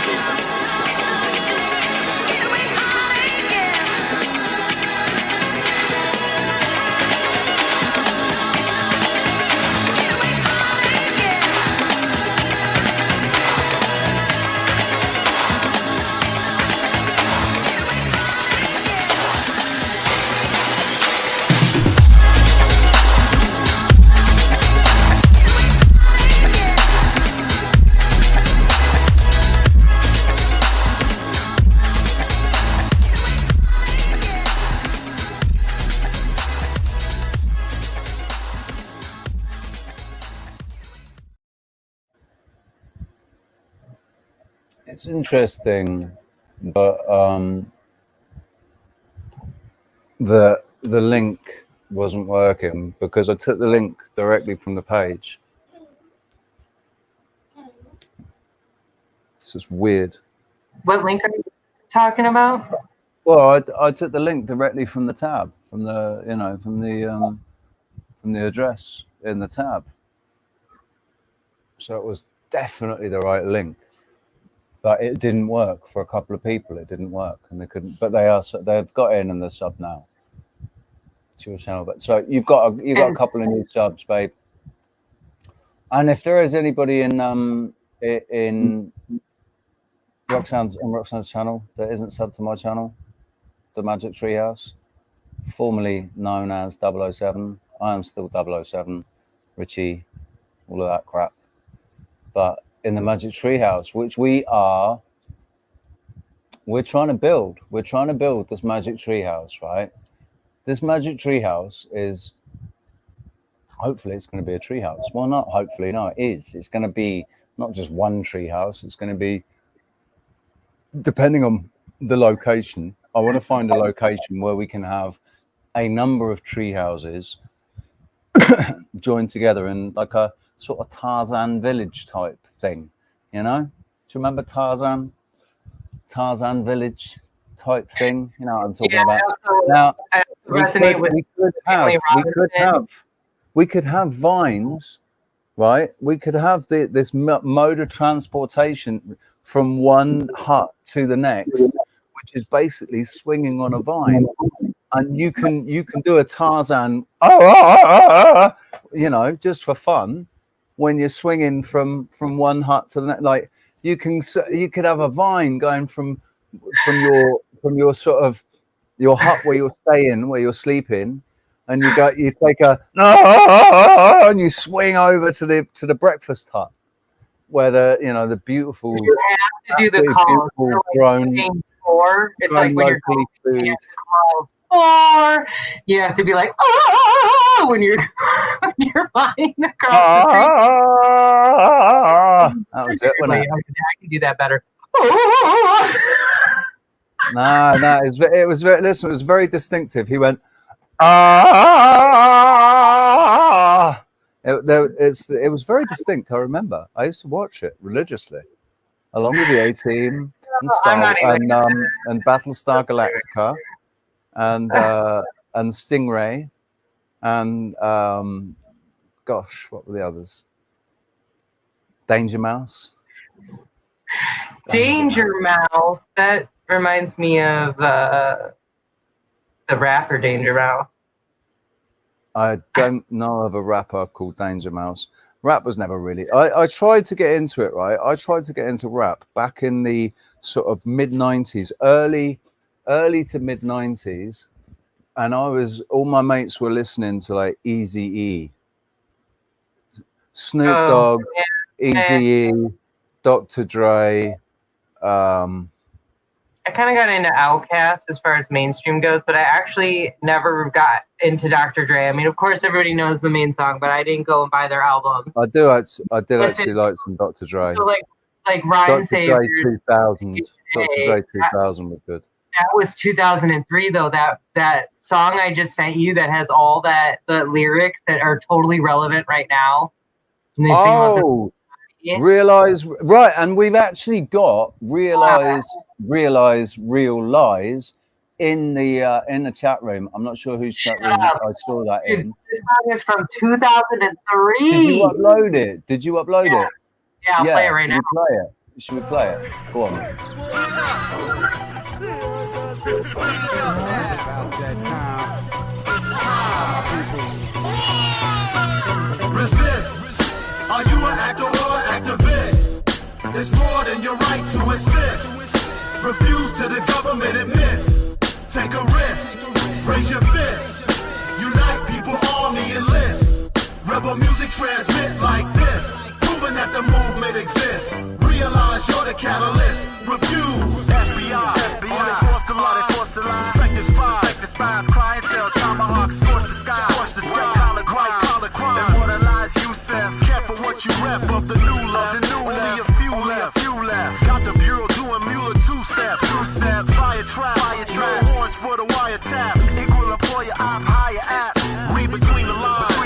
Redefine. Enlist people army marching across a hard march. Dollar scams. Saudi royal fam. Oil contraband. Fun off the Taliban. Atomic blue. Balmy move. Christian and Islamic fuse. Attend more funerals than barbecues. Niggas die to fill them all the shoes. Know your God. The con is on if you're confused. Resist. Are you an actor or an activist? It's more than your right to insist. Refuse to the government admits. Take a risk. Raise your fist. Unite people, army enlist. Rebel music transmit like this. Proving that the movement exists. Realize you're the catalyst. Refuse. The hate made. Push the fear past tear gas. Flashbang grenades. Demonstrate. Awareness generate protests and disregard the pepper spray. Don't stop. Overthrow the legislature. Till they pay us reparations every day. Filthy pigs. Murderers. The hate made. Maybe you heard of us. Revenge for the engineered virus. Slit their eyelids. Carve an image in their iris. So slaughter bloodshed. Brutalizing. The truth rises. The CIA trained to crash test pilots. So feel wise. Don't believe. Cause they don't want you to see through the real eyes. So realize. Don't accept the realize. Refuse. Resist. Are you an actor or an activist? It's more than your right to insist. Refuse to the government admits.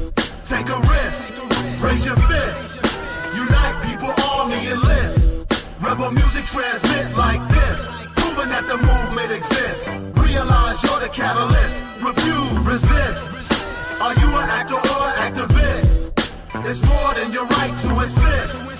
Refuse to the government admits. Take a risk. Raise your fist. Unite people, army enlist. Rebel music transmit like this. Proving that the movement exists. Realize you're the catalyst. Refuse.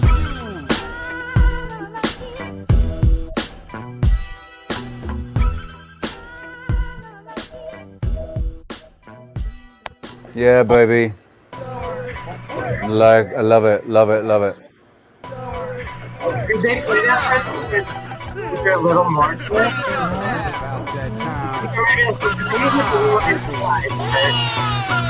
Resist. Are you an actor or an activist? It's more than your right to insist. Refuse to the government admits. Take a risk. Raise your fist. Unite people, army enlist. Rebel music transmit like this. Proving that the movement exists. Realize you're the catalyst. Refuse. FBI. Force the line. Suspect the spies. Clientele. Tomahawks. Scorch the sky. White collar crime. Immortalize Yusef. Careful what you rep of the new. It's playing on a loop. Oh, word. All right, I missed that part then, but they said realize. Oh yeah, they did say it. It was just because I'm sure that was because we just heard all that, didn't we? And the other one I downloaded, which is a little more whimsical, it's called State of the World. Apocalypse. This was also written in 2003, and this is also a weird lyrical We don't have to play it right now, but it's just, yeah, we can play it later. So We can play. Yeah, we'll play it. Sorry. Say again. Brian's in the house. Hey, Bri. How you doing, buddy? Feeling good.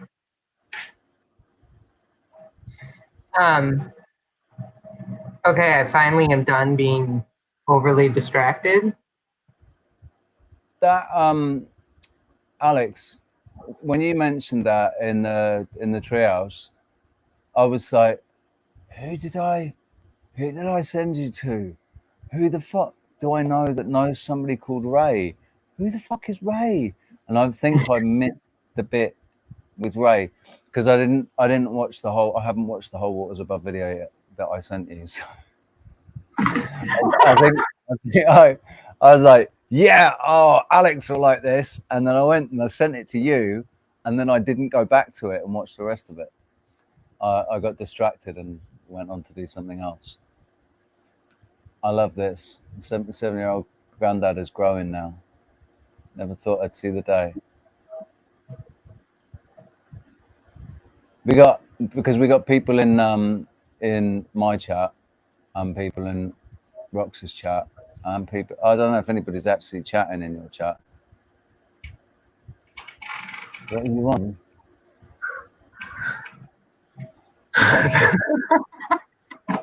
I'm having fun with my foliage.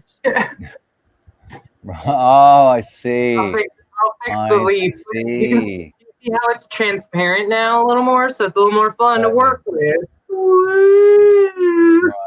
Right. I get you. So if you see my eyes diverted, oh, now the link doesn't look as good. See, you got to work this shit out, right, guys? Yeah, man. Brian, I think things like summer flu and stuff are massively influenced by what we take into our bodies, and one of the detoxing. One of the unintentional benefits that I've seen of not eating very much, like eating very, very, very little in comparison to what I used to eat and to what other people eat. And obviously I've lost weight as a result of it, but I'm detoxed now, and I've been sick once in 5 years. And I don't get like things like summer flu, the change of the season. I always get sick twice a year, guaranteed sick twice a year. Heavy head cold, like man flu, twice a year at the change of the season from from summer to autumn, and then from winter to spring. And if I ever went on anytime I went on a plane or anything like that. But yeah, it just doesn't happen anymore now. I got sick a while ago. When was that? It was a little while ago. I was sick for about 8 or 9 days or whatever it was. But I knew that it was just my body purging because I'd been flooded with something. And yeah, it was fine after 8 or 9 days. I was absolutely bloody fine. But I think we put so much processed food. We eat so much processed food and E numbers and all the sweeteners and the saturates and the chemicals that go into absolutely everything that you buy from the supermarket. Basically, anything that you buy from the supermarket is going to be absolutely flooded with the chemicals that may have you getting things like summer flu and stuff like that. In my honest opinion, disclaimer, we are not medical consultants. I'm not a doctor. This is just in my opinion. I could be talking an absolute load of shit. In fact, I probably am. So you shouldn't really listen to anything that I'm saying. But I do have medical research. I'm not speaking to you specifically now, Brian. I'm speaking to anybody that's listening.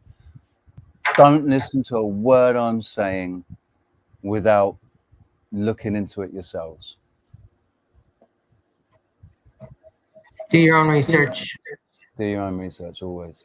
You are a sovereign being, and what you say goes in your reality.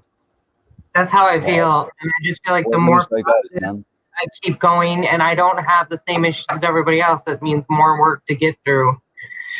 And it also is, again, not necessarily supposed to happen exactly the way we think. So you can't, in my opinion, put too much heavy attention on resolving something. You gotta let it go.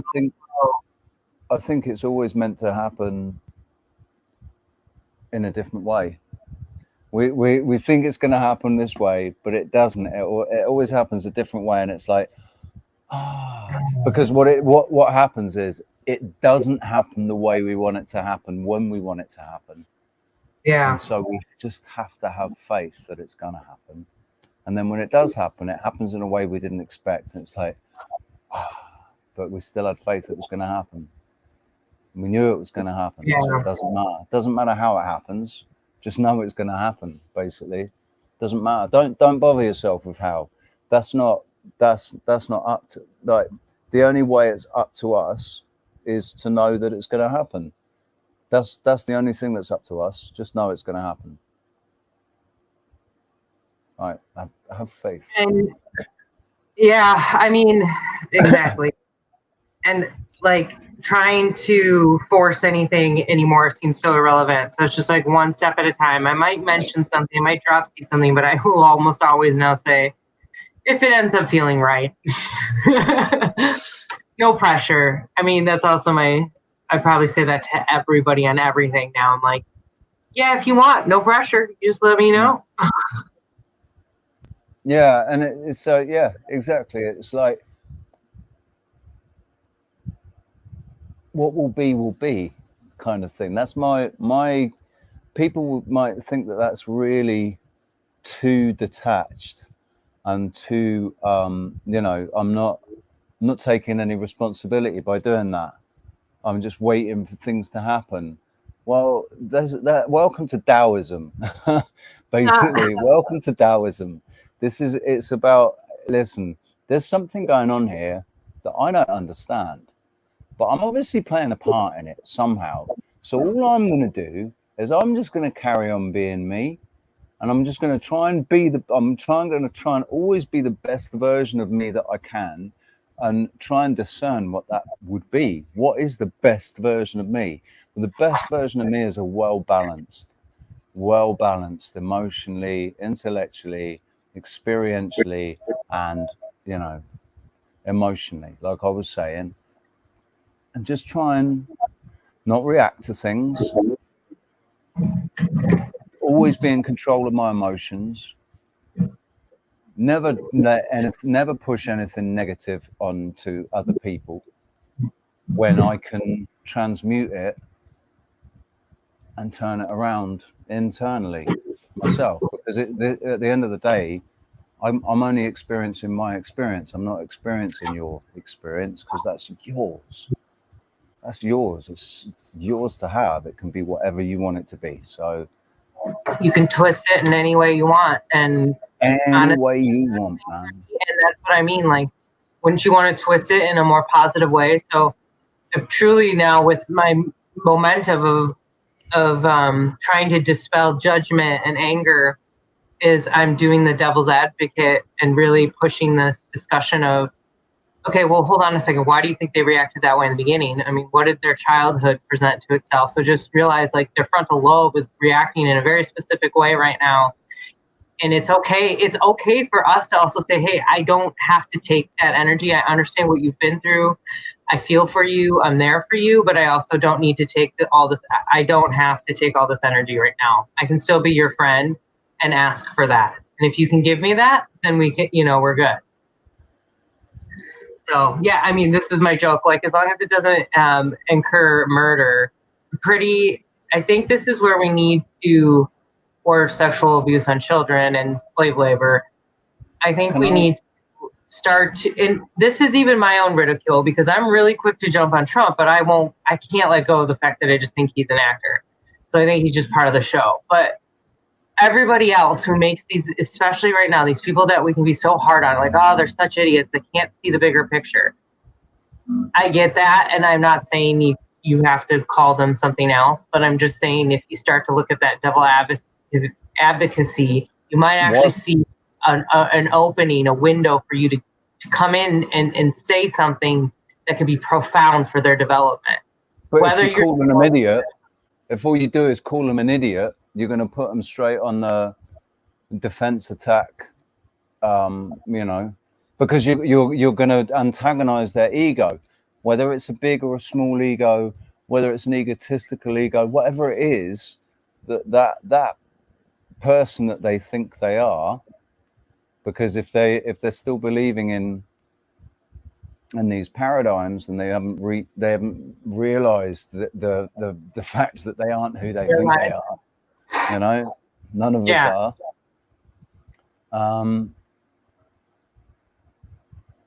Yeah, I've lost my train of thought. I just want to say, Awakened Alliance, dude, that would be absolutely freaking awesome, man. We could actually have a jam together. Well, if you were able to bring a guitar, would you be able to bring an acoustic guitar with you? Like, you won't be able to bring it on the hold, so you need a flight case. But if you've got an acoustic guitar and a flight case, and you could bring that with you as well, that'd be awesome. I have an electric acoustic Tackmean. Awesome. If you want to come pick it up for me and bring it to Richie, you can do that, and he can have it. What guitar have you got? I have an acoustic electric Tackmean. Oh, the Takamine, yeah, it's beautiful. It's the same as mine, isn't it? It's the same, basically. It's the same as yeah. Is it a G500? I don't know actually, but I'm gonna go get it right now. I think it's a G500. It looks like a G series, so it'll probably be the 500. They are really nice guitars, man. Really, really nice. The nicest thing about them is that they're affordable. You know, I can't afford. I would love to spend $1,200 on a guitar and buy a Martin. I think I deserve a Martin. I really do. I've been playing guitar for 34 years. I've been playing guitar for 34 years. I deserve a Martin. Please. Thank you, God, for my Martin. Oh, you've got a gig bag. That's really nice. You got a gig bag. I need a gig bag. I used to have one, right? That's the funny thing. When I was on the streets in Spain, I had my guitar in a gig bag. So I was able to carry it around everywhere on my back. But then when I came to Portugal, I needed a flight case, but I didn't have anywhere to put the gig bag. So I gave it to the friend that I made in Malaga, the guy that I used to buy my weed off in Malaga. I gave it to him because he was a guitarist as well. And I said, here you go, buddy. And it was a really nice gig bag that I had as well, all padded and everything. It was cost like 80 euros. Mine is padded. It was cheap when I got this because I think it was part of the deal for buying the guitar. They gave you that, or they gave it discounted. Is it a G series? Yeah. Oh shit! Sorry. Nice. It is. It says it on the. Yeah. And then here's the. That's lovely. And you don't play it. Oh, that's really nice. Yeah, you've got a nice. Well, I used to. It's gonna be horribly out of tune. I used to play. That's G. Yeah, guys, that's G. I used to play. I wasn't. I felt, and I probably didn't try hard enough in a way, but I felt like my hands couldn't reach certain notes as well. Like I have a harder time like holding out and I'm just kind of fucking around. But that's just about right. That's you. What you need to do to be able to do that is tendon strengthening exercises, because it's not really muscles that are working, it's tendons that are working more than anything. So you have to stretch your tendons. Yeah, to hold the note and stretch it. Like I couldn't. I always felt like I used to say, oh, my fingers are too fat or my hands are too big, and that's why. But there's men with bigger hands than you that can do it, so it can be done. That's the thing. That's what I always thought. I used to think the same thing though. I used to think the same thing, but then I remember there are men with bigger fingers. Yeah, that's a good point. So this would be a good thing for you to help me with, because I could probably tune it with you, and then maybe, you know, I started playing the piano and I'm singing again. I was actually going to record and do it a song because I wanted to make, and I've been working on a video for my dog, and I found all this sweet video of her and stuff. So I was going to maybe sing a song and put that as the vocal backtrack. Yeah. So there you go. So I'll tell you what, man. This thing that I started the whole stream with earlier today, talking about the ponerology, political ponerology, and hypocrisy, and all of that. It's still really. I want to find a way to show people, because when they see it, surely they'll be able to see it. Like when they see it explained, or if they hear it explained like that, because everybody accepts that pathological people exist. And once you can see, because all the normal people out there, all the normal people that have woken up, they know there's something wrong, but they're still pretending to be normal, and woke. You know, a lot of the woke lot. I watched a really nice video, I think it was earlier today, with this young girl who used to have blue hair and was one of the woke lot. And what she said was brilliant, absolutely brilliant. Do you know the one I'm talking about? Yeah, the only thing though that I want to say about that, okay, and maybe I can explain it, or maybe you want to explain it first, and then I'll share with you how I feel about that video. Well, shall I share it? Shall I share it? And we'll, yeah, actually, great idea. It's only a minute long. It's a short video. So yeah, hang on, let me find. You sent it in Signal? It's all right. I'll find it on my history. I was watching this earlier, right? And actually, I'll put a link to this in the chat room in a second. But this is Alphabetic a year ago, 2 years ago, no, 2019, talking germ theory, Béchamp and Pasteur germ theory. Have you seen this? I have seen. I don't know if I watched that one, but yes, please play this. This is great. This is great. Let's talk. Yeah, let's talk germ theory. It's really good. It is really good. Now, let me find this. And then, did you post that video on your page for YouTube? The video you were talking about of that woman? Where did I see that? I don't think I would have, because I have a bunch saved, so I don't think you did. I'm trying to figure out where I saw that.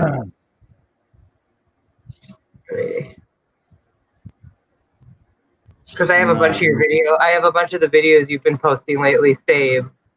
Here you go. Can you see this? Can you see my community page where I'm scrolling? It's not up, but I'm going to add it, so now we can see it.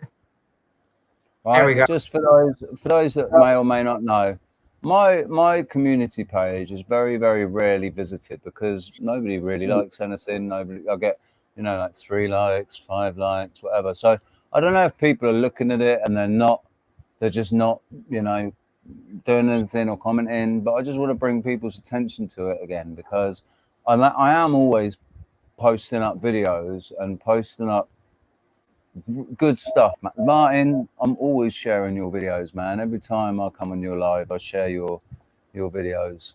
I did share myself, obviously. I actually found your community page the other day, not realizing you even had one. And I was very proud when I looked at it. I thought, oh, wow, look at him, help shouting the word out on all of our communities and getting like the messages out here and there. I think that's awesome that you're doing that. Thank you. And like watch the flock calls. You're like, another one hits another one out of the park, and it's so good, so good. It's so funny because now when I watch anything about 11, I'm immediately like, Janice. It's just it's good that you are such a voice in the community, because like I know not always, but there's times where you really make well. I mean, you can say I'm a voice in the community, but I really don't feel like I'm heard. You know, I'm not. I don't think they. I just don't. I don't feel like a lot of people hear my voice or hear what I'm saying, because they don't allow. They don't allow it for whatever reason, you know? Yes and no. I think you're getting heard more than you think. And I also think it's more about timing. I think we are being censored right now, but we also have people in our everyday lives that don't want to hear what we have to say. They won't seek it out because it's cringe to them. It makes them feel weird. Why would it make them feel weird? Because it's going to force them to change. And it's good chaos and they're not ready for it. So that's part of it, but there's going to be a time where this is, I think, going to be more relevant than not, and it's going to take people like us who understand the balance, the importance of the balance, to help these people. I think so. I was saying to Andy, wasn't I, earlier? I was saying that, listen, you know, we felt like this whole time that what we've been saying has been falling on deaf ears, but I have seen examples of people who the seed was planted years ago, and now they've realized and they've seen.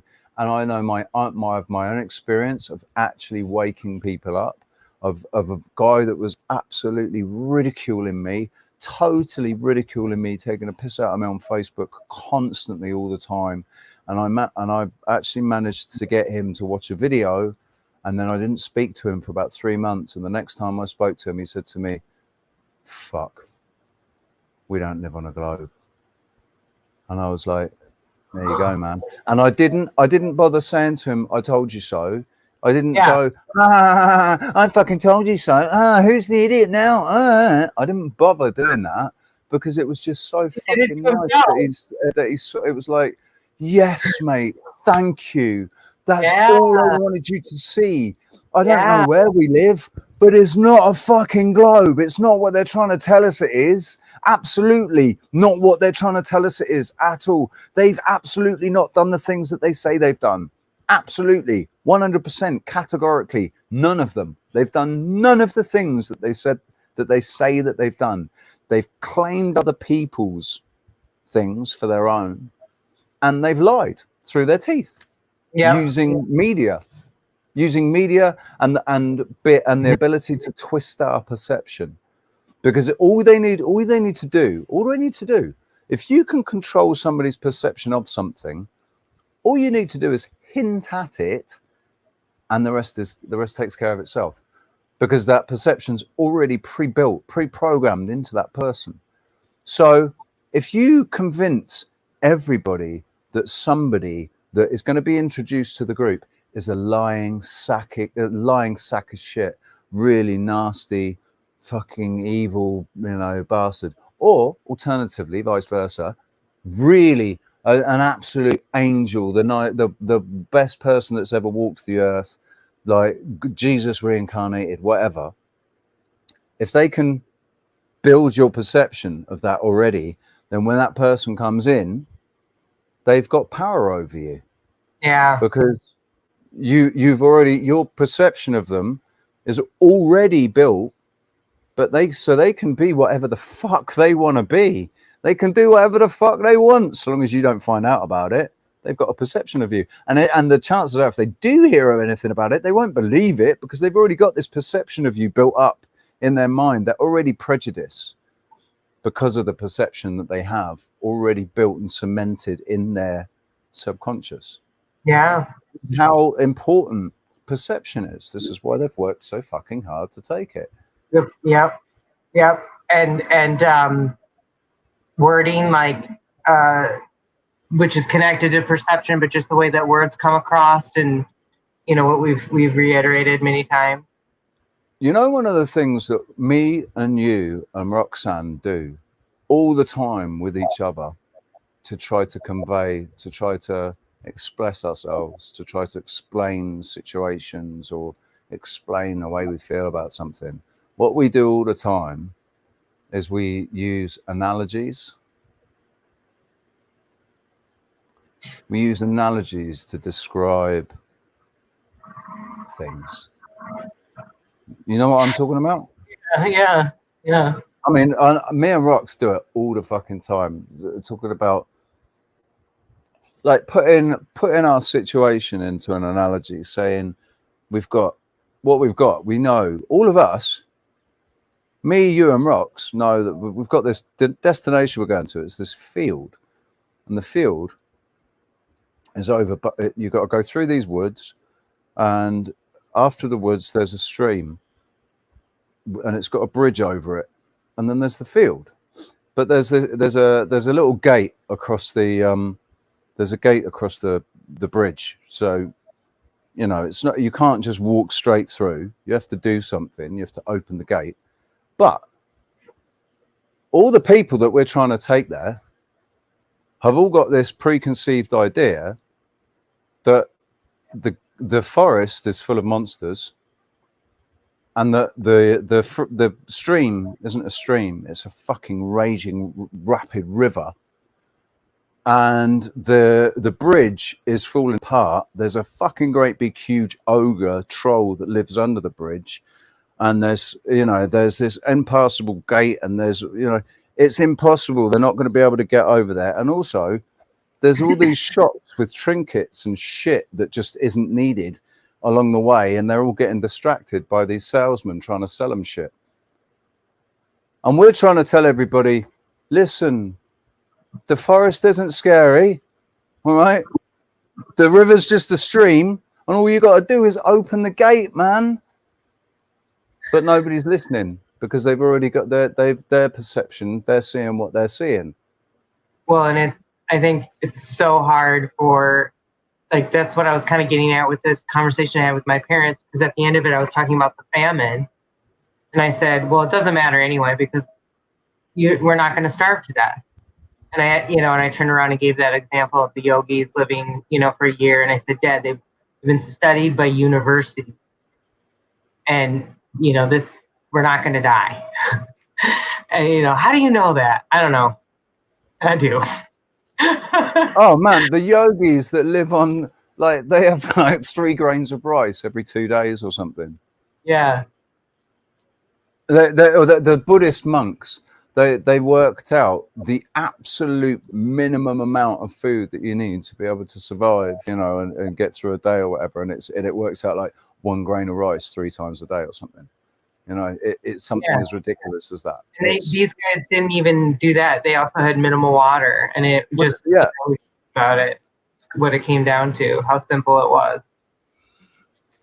So think about that. If you have to wake somebody up by just telling them you don't have to eat, they're like, who are you? That's bull. I mean, you know what I mean? This is my whole life. This is my whole, with everything I say, people go.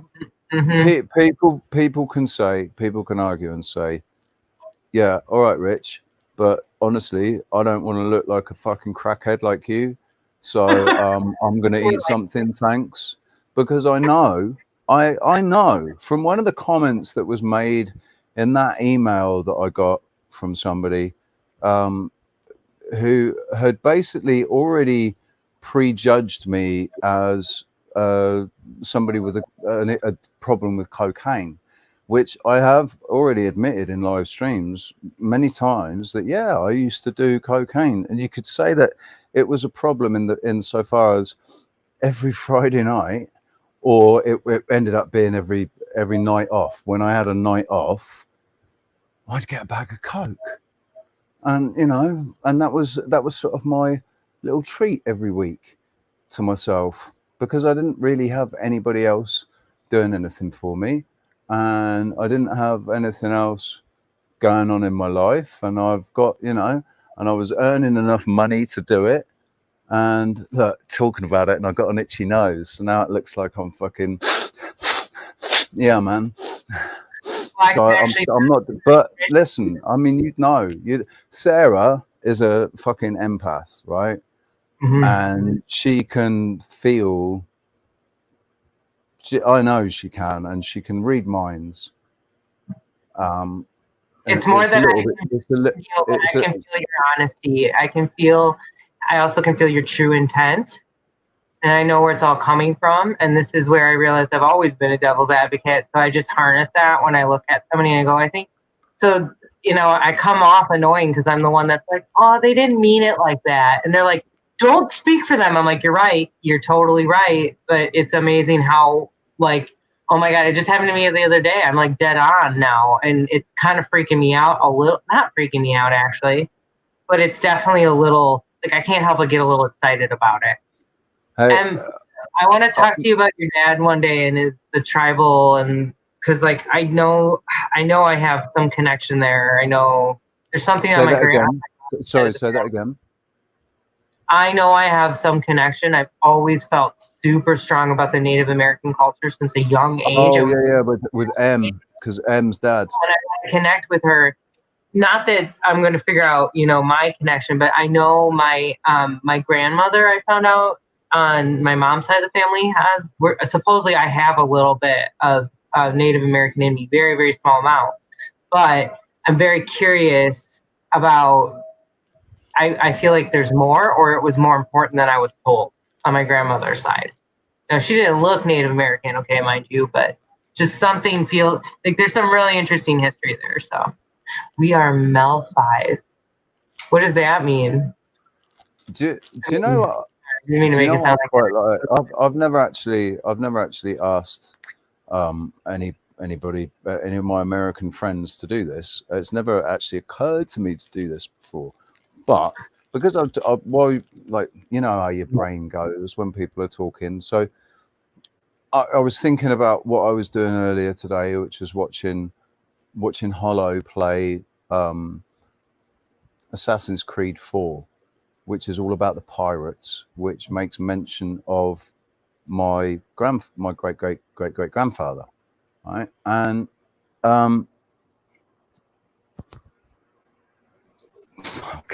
I just lost my train of thought. Okay, Assassin's Creed Pirate's grandfather, so something with Pirate Henry. Something with right. So what I was going to say is, I know that I've got family in America. I know that all Averys are related to each other. We're all from the same line. We are all related. Blood and marriage, we're all related. And there are a lot of Averys in America, even so far as becoming a Christian name in America. People are actually have their first name is Avery. So I just wonder, out of my American friends, how many American friends know an Avery, or if you could find, if there is anybody, anybody in your sort of 3 degrees. I bet I could find somebody. Well, I found out like it was very hard for me to find my last name spelling, and it was weird because when I moved to Oregon, I met several, and then it was actually people with my first name and my last name that live here, and I've never had that in Wisconsin, and that was weird to me because it's usually my last name is usually spelled in different variations. Like I bet you right now I could go. But I bet your whole name, I could look it up right now and look in my town. Like, who is it? YouTube has said Dylan Avery. Is that somebody you know? YouTube, somebody called Dylan Avery that you know? Because I know that all Averys will trace their name back to Henry. They'll all trace it back to Henry. Because that's what happens when you trace the Avery name. Trace it back to Henry, and I looked at the dates. Henry was around before the birth of America. He was around in the 1600s, in the 17th century. So, so whitepages.com says that there are. I actually put in Richard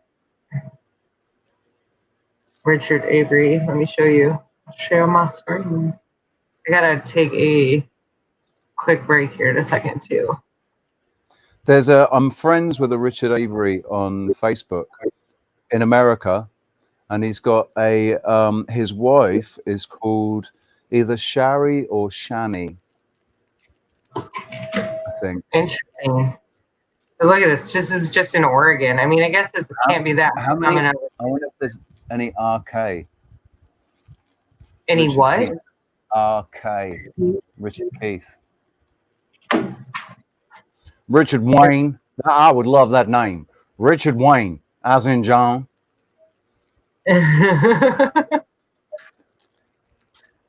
But this is just Oregon. Look at this. Oh, now. Lavar. That's. Oh man. I like that as well. That's quite cool. You can't do all United States. No.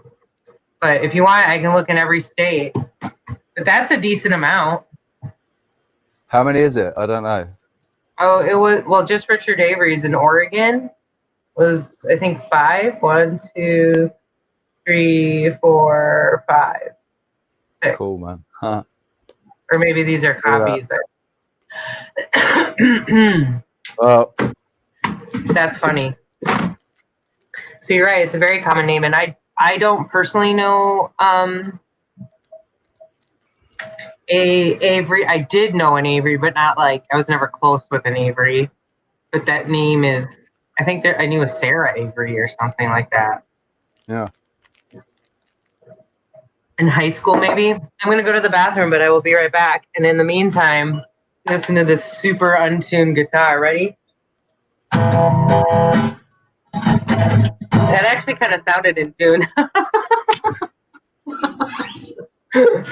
Be right back. Okay, then. So, ladies and gentlemen, on that note, I'm just going to take another short little break.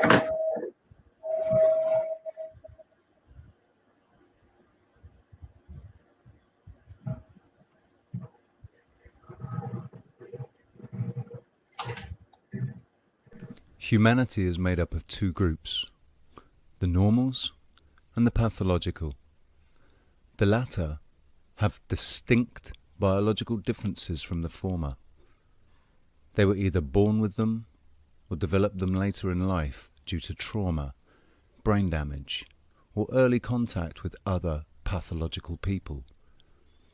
The biological differences are so extreme that the pathological are actually identified as a subspecies of humanity, dubbed para-Homo sapiens. The pathological seem to be aware of these differences, though they ultimately consider themselves not a subspecies, but almost an entirely separate species from normal, and a far superior species at that. This superiority complex, combined with a lack of empathy, leads the pathological to seek power over the normals, using manipulation tactics termed paralogisms, particular manners of twisting logic to falsely make the illogical appear logical, and vice versa, and paramoralisms, specific methods of twisting morality to falsely portray the unethical as ethical, and vice versa.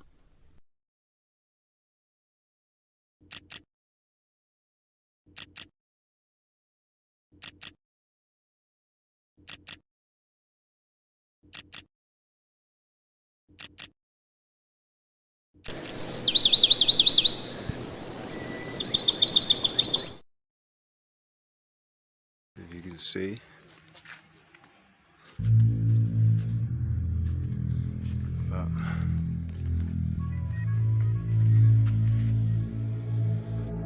In this life in the, what do you think you've learned? Absolutely nothing. Well, I've tried to learn, but I'll calculate not a lot really. I've learned that you must treat people properly, and that you must proceed in a certain way, and you must try and have a vibe of how to sort of enjoy situations. So I've learned just to, don't get miserable or fight the misery with some intelligent. This is like the most difficult area of the whole malarkey, really. It's hard to turn something around when it's going. It's not something that you can learn by well, as far as I can see, it's something that comes to you with a bit of luck and a bit of instinct, yeah? But therefore, it's not something you can ever bank on. I'm not smart enough to figure out what the hell it is or how it works at all, That's why I treat it like voodoo, voodoo, voodoo, voodoo, voodoo. I do find I still have the talent to cause a bit of, stir up a little bit of confusion, yeah? But I'll do what I can to create as much chaos as I possibly can. But my chaos is always well-natured, or has a positive goal at the end of it. When I start causing chaos in a situation, it's because the situation really needed to be changed, for example, or something is going to happen that I thought would be a good idea. And 9 times out of 10, I'm on it, I must say. But hopefully, that hasn't unjinxed. That hasn't unjinxed. That hasn't unjinxed. That hasn't unjinxed. That hasn't unjinxed.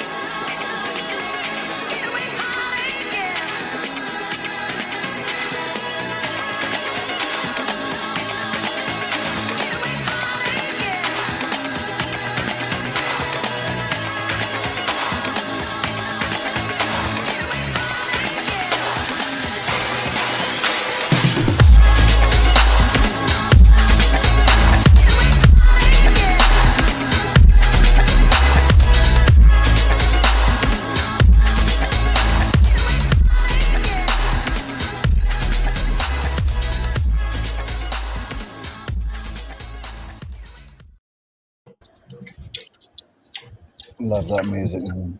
Just love it. So right, good. Paul's premiering right now, so I think it's a good time to end.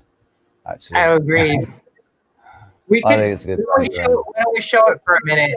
Just pull it up, and I'll put the link here in the chat for everyone. Go ahead and hop on over to Paul. He's usually pops in for us, so hop in for him, please. Definitely. In fact, if everybody can just make their way from this stream to Paul's stream, when we've closed this stream down, that would be awesome. Here we go. I'll just share it now, so we can all see where we're going. Right, so you won't believe what this world used to look like. Easy, Tigers. Easy, Tigers. Easy, Tiger. And I will stress that the cats that made these BS story up. Love his voice. It's so soft that you see on top of this stuff. Another thing I point out is just look at the line. I'll show you in a sec. But look at this. Look at these little stairs going up to there. Look at this. This is exclusive. Please share this so this gets seen by everyone. Look at the line underneath this little window or hubby thing, or cubby or hubby, whatever you want to call it. You can see where it's just been poured directly on top of it. And again, this bottom corner, you can see section. This block is a different material, only slightly by the one underneath. And here you can see they're covering up joints.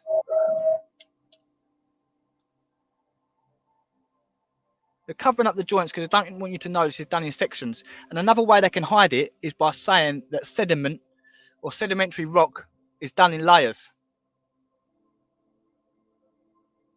Just let me know what you think of that, because it is just incredible. Obviously, there was render. Go on, my son. You will see signs of render.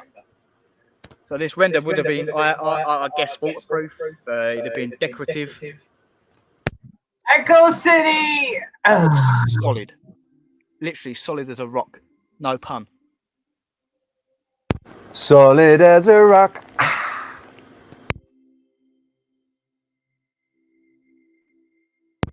All right, ladies and gents. So that's Paul's stream. please. We're gonna close up shop now. This has been the Wide Awake Show live. Thank you very much for your patronage, and much love to everybody. Much love to the chat room. So do you want to give the chat room a quick shout out? Yeah. Thank you guys so much for being here. It's awesome. It was a really good afternoon. Please go say hi to Paul and support love and all for everybody. Send out some good healing intents to Gumby and tell him we sent you. Tell Paul that we sent you. Tell Paul that the Wide Awake show. I just said that we were all coming over, so it'll be like, show's in the house. There's a lot of love. We want to get him on. We want to get him. Tell him when you go and ask him, dude. When you're going on the Wide Awake show, they've just closed down their show because they saw that you're live and they don't want to. They don't want to bloody distract anybody. Get yourselves over to Paul's channel, guys. Thank you very much. Chat room, everybody. Vividness, Alex, Angel Wings, Awakened Alliance. Thank you. Brian Evans, Morgan Tristram. And there's Morgan and there's Morgan Tristram. And, both Morgan. Steve Bailey. YouTube. The same person. No One's Flower. I'm just scrolling up here, trying to get everybody and trying. Morgan is Isabella. No. I know that picture. Sorry. Look at that. Who's that picture? We know that picture. That's from somebody else's profile. Who are you, Morgan? Huh? Just saying. Just teasing. Okay, anyway, thank you guys so much. Yeah. Steve, thank you very good much, to see you. guys. I'm going to play you out. It's the same track again. Slightly different video. But thank you very much for being here. Much love. See you soon.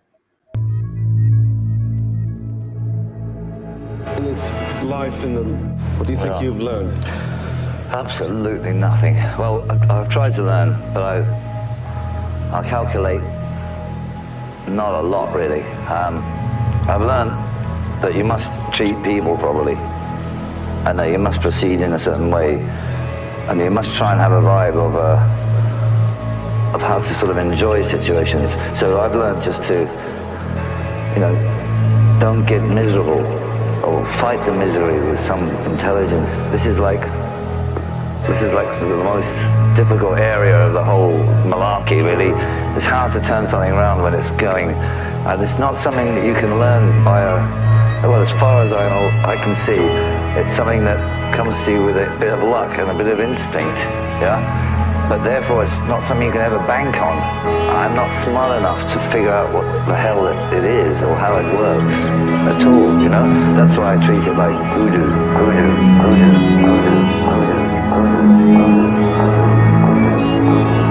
I do find I still have a talent to cause a bit of, stir up a little bit of confusion, yeah?